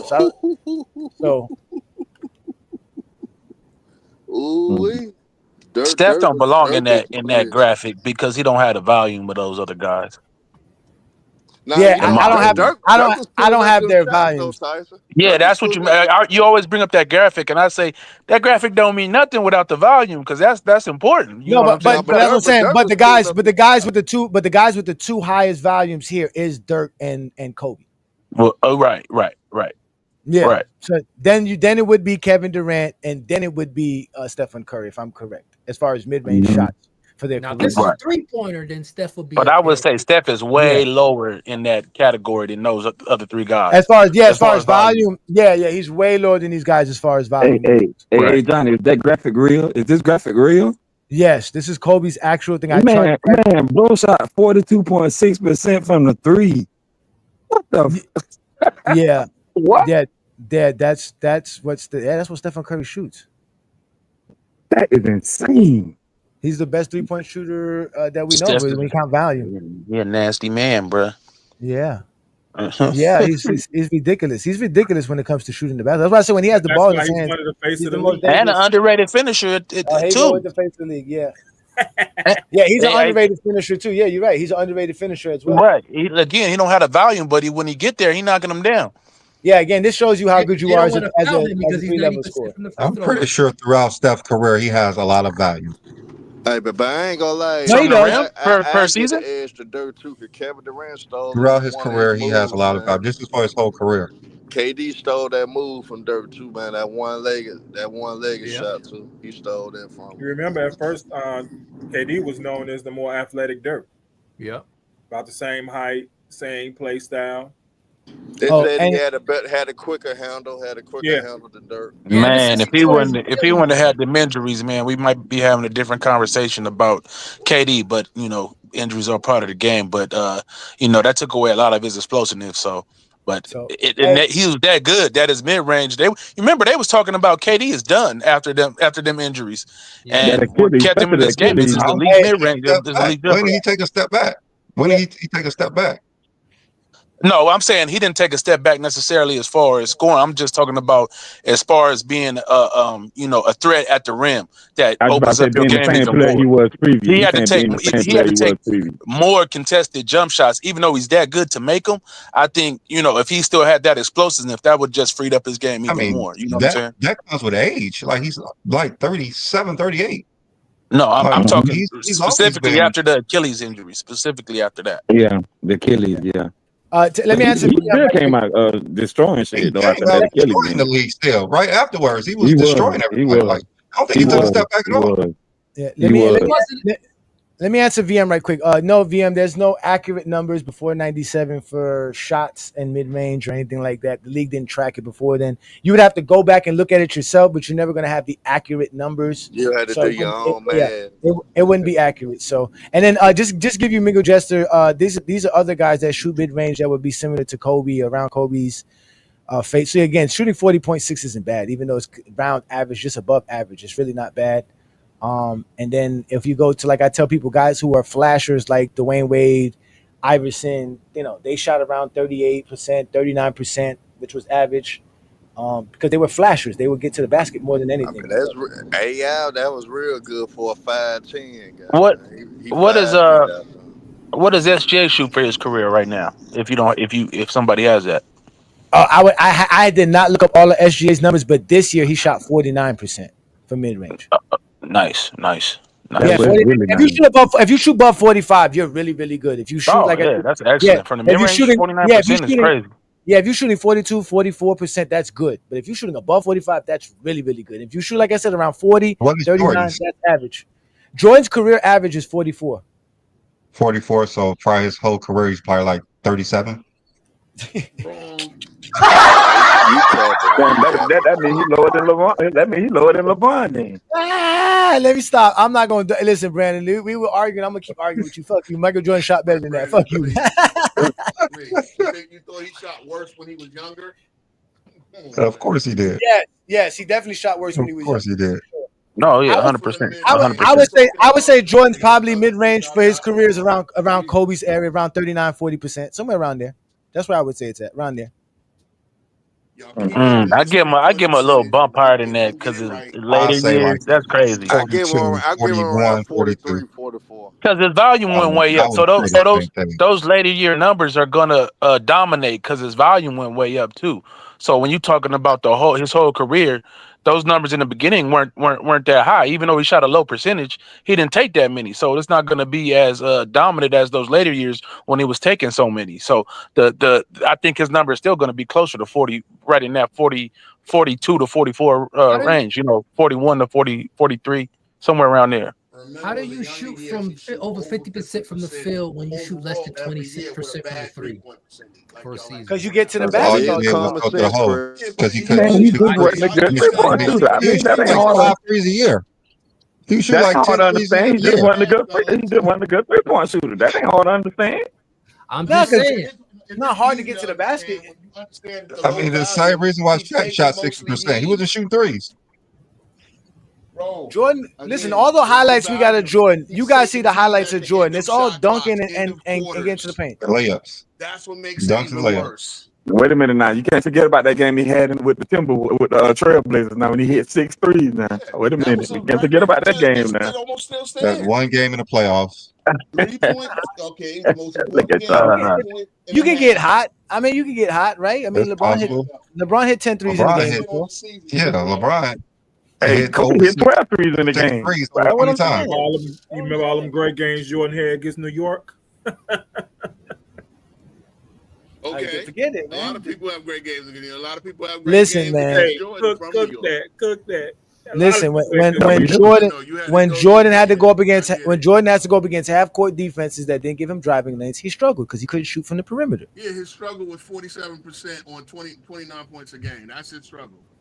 Yeah, on 22 shots per game, brother. On 22 shots per game and 12 free throws per game, sure. Y'all love these averages, huh? Y'all love averages now, huh?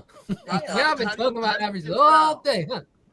You get foul taking threes. You rarely get foul taking a three.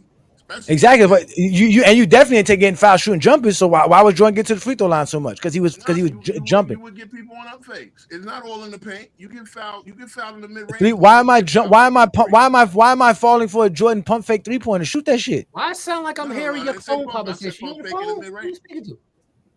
You're gonna foul a guy in the mid range more than you're gonna foul him from the 3. That's the goal. You know, you're gonna foul a guy going to the basket more than shooting from mid range. That's the fact. That's why Jordan was getting fouled because he was going to the basket. You have big men down there to stop you. Not Jordan. That's what Jordan didn't care, bro. That's what Jordan didn't care. He didn't care. He kept going. He kept going into the paint to the point they had to change the rules. Yeah, he made them change the rules because he couldn't be successful doing it. Nah, man. The bad boy Pistons was beating him up, man. Hold on, man. Like shooting jumpers all game. The bad boy Pistons was like the wrestling, and he was playing basketball. No, they just didn't. They told him you got to shoot outside the paint. Nah, he wasn't successful. It's kind of crazy though. He was very successful. He was MVP. Not versus Detroit. NBA. He was very successful. He didn't win the chip, but he was still successful there. Not versus Detroit. You could be successful without winning a title. Right. But I'm just saying he was still successful. Yeah.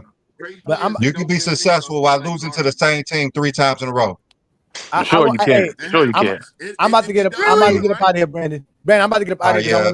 I want to finish enjoying my shirt. Yeah, I'm gonna enjoy my shirt. But before, yeah, I'm up out of here too, so it's cool. Oh, you want to get up out of here too? So y'all ready to go? Everybody ready to go? We got everybody got their we all out of here. We all out of here. Anyways, listen, y'all, for real, man. I'd like to thank all you gentlemen. You guys are awesome, fine gentlemen. Travis is real quiet. Travis probably taking a nap because he had to wake up early for today. Well, it's like 6:00 this time. So Travis is probably taking a nap right now. Shout out to Travis. Shout out to John. Shout out to Craig. Thank you, Mingo Jester. Thank you, Ro. Thank you, Tyson. Thank you, Blue Boat. You didn't get a chance to speak. Twin Man, Herm, you guys are all great. Shout out to everybody in the comments as well. Thank you for all the love and support for my birthday. And I obviously thank you for supporting what Brandon and I do. Again, like we keep telling you guys, we are the GOAT James Kingdom channel. We go live every Sunday noon right here on the GOAT James Kingdom channel. Also on FYF Sports Debate. Shout out to Lamont and the fellas over there. But again, we are GOAT James Kingdom. This is the GOAT James Kingdom show. We had a great show today talking about Anthony Edwards and so many different factors. Craig brought out the classic J's. I mean, the classic J's. Those were probably the best Jordans ever made, besides the 11s with the patent leathers. Yeah, with the patent leathers. But those two are definitely the dopest Jordans kicks to exist. They're still top sellers to this day, and we had a great show with that. Obviously, Travis got a chance to go at Sports T again. He has a crush on her. She needs to watch out for herself because Travis out here trying to be Ike Turner to Sports T. Yeah, all up in her DMs. Yeah, but again, if you want to respond to Travis there, Miss Sports T, you can always catch the Radar show. Yesterday's show was canceled for obvious reasons. We had things to do, but catch us every Saturday night with the Radar show where Brandon, Travis, and John bring up a great topic, and we're actually going to be branching out further than just basketball. Yesterday's show was supposed to be about football. Football season's right around the corner. Brandon's a big time Chiefs fan. What team does Brandon? What's called? Travis likes the Patriots. John likes the Bears. So if you're a big time football fan, Travis a flip flopper. So NBA too. Is that's true? That's true. Yeah, John's a Bears fan, so he likes losing. Yeah. And if you like crash out debating, and if you like crazy talks, you definitely got to show up on a Friday Night Exposure with the Exposer, where I tell you guys all of my crazy takes without any fear, because I don't fear nobody at all when it comes to talking the way I talk. So you can check me out on a Friday night with the Friday Night Exposure. Also, don't forget, like I tell you guys, we are expanding our content. We got my boy Alan Powell show showing up every Wednesday night, giving you guys great content on the game of basketball, on baseball, football, golf. He does it all, man. Listen, the guy is a broadcaster for college basketball. He also does a radio show. The guy's all over the place. He golfs. Shout out to Alan Powell, man. They keep doing great things over there. But again, like we keep telling y'all, we're going to grow in GOAT James Kingdom. We're going to continue to give you guys great content. So support us by becoming a member of the channel, where you can get exclusive content for becoming a member. We have different tiers, different perks for everybody who's a part of the GOAT James Kingdom membership. And as we always tell you guys, we do this every Sunday. Thank you for joining us. And if you love what we do, hit that like button, hit that subscribe button, hit the ring notification. We'll catch you guys later on in the week. Peace and blessings. If you're a basketball fan and you're tired of basketball shows that talk about fake narratives and using non-basketball terms like killer instinct, playoff translation, gravity, come to GOAT James Kingdom.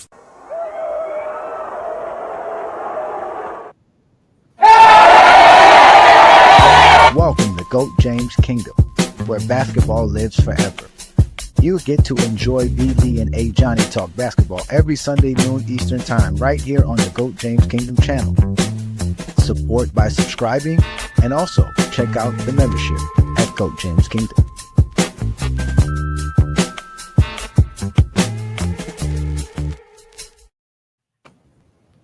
A fucking goat outside. It's just a goat. No. It's a fucking goat! This is a bird, this is a play, this is LeBron James.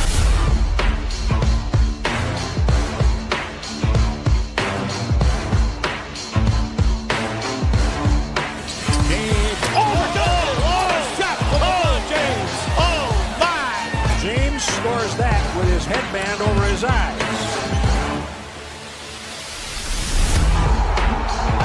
Times he did this at Summit Lake Park in Akron growing up as a kid. James. Oh! Goodness! And this is for the tie. Good! And two. LeBron to win the game. He does! Cover. Oh! Whoa! Grab that and put it under your Christmas tree. What do you think any defender is? You're backing up, you're backtracking, and LeBron James is coming at you full speed. That's scary. It's unguardable. Oh, from the baseline behind the basket. James comes flying in, and he goes right over Lucas. 61, the highest point total of LeBron James' career. LeBron James with a sensational move. Stolen by LeBron James and flushes it down. Just intercepted that pass intended for Jackson. Oh my, LeBron with a trucker. Bring it on, LeBron, baby, bring it on. The incredible greatness of LeBron James. They should just stop the game right now and let everyone watch the replay. I've never seen that.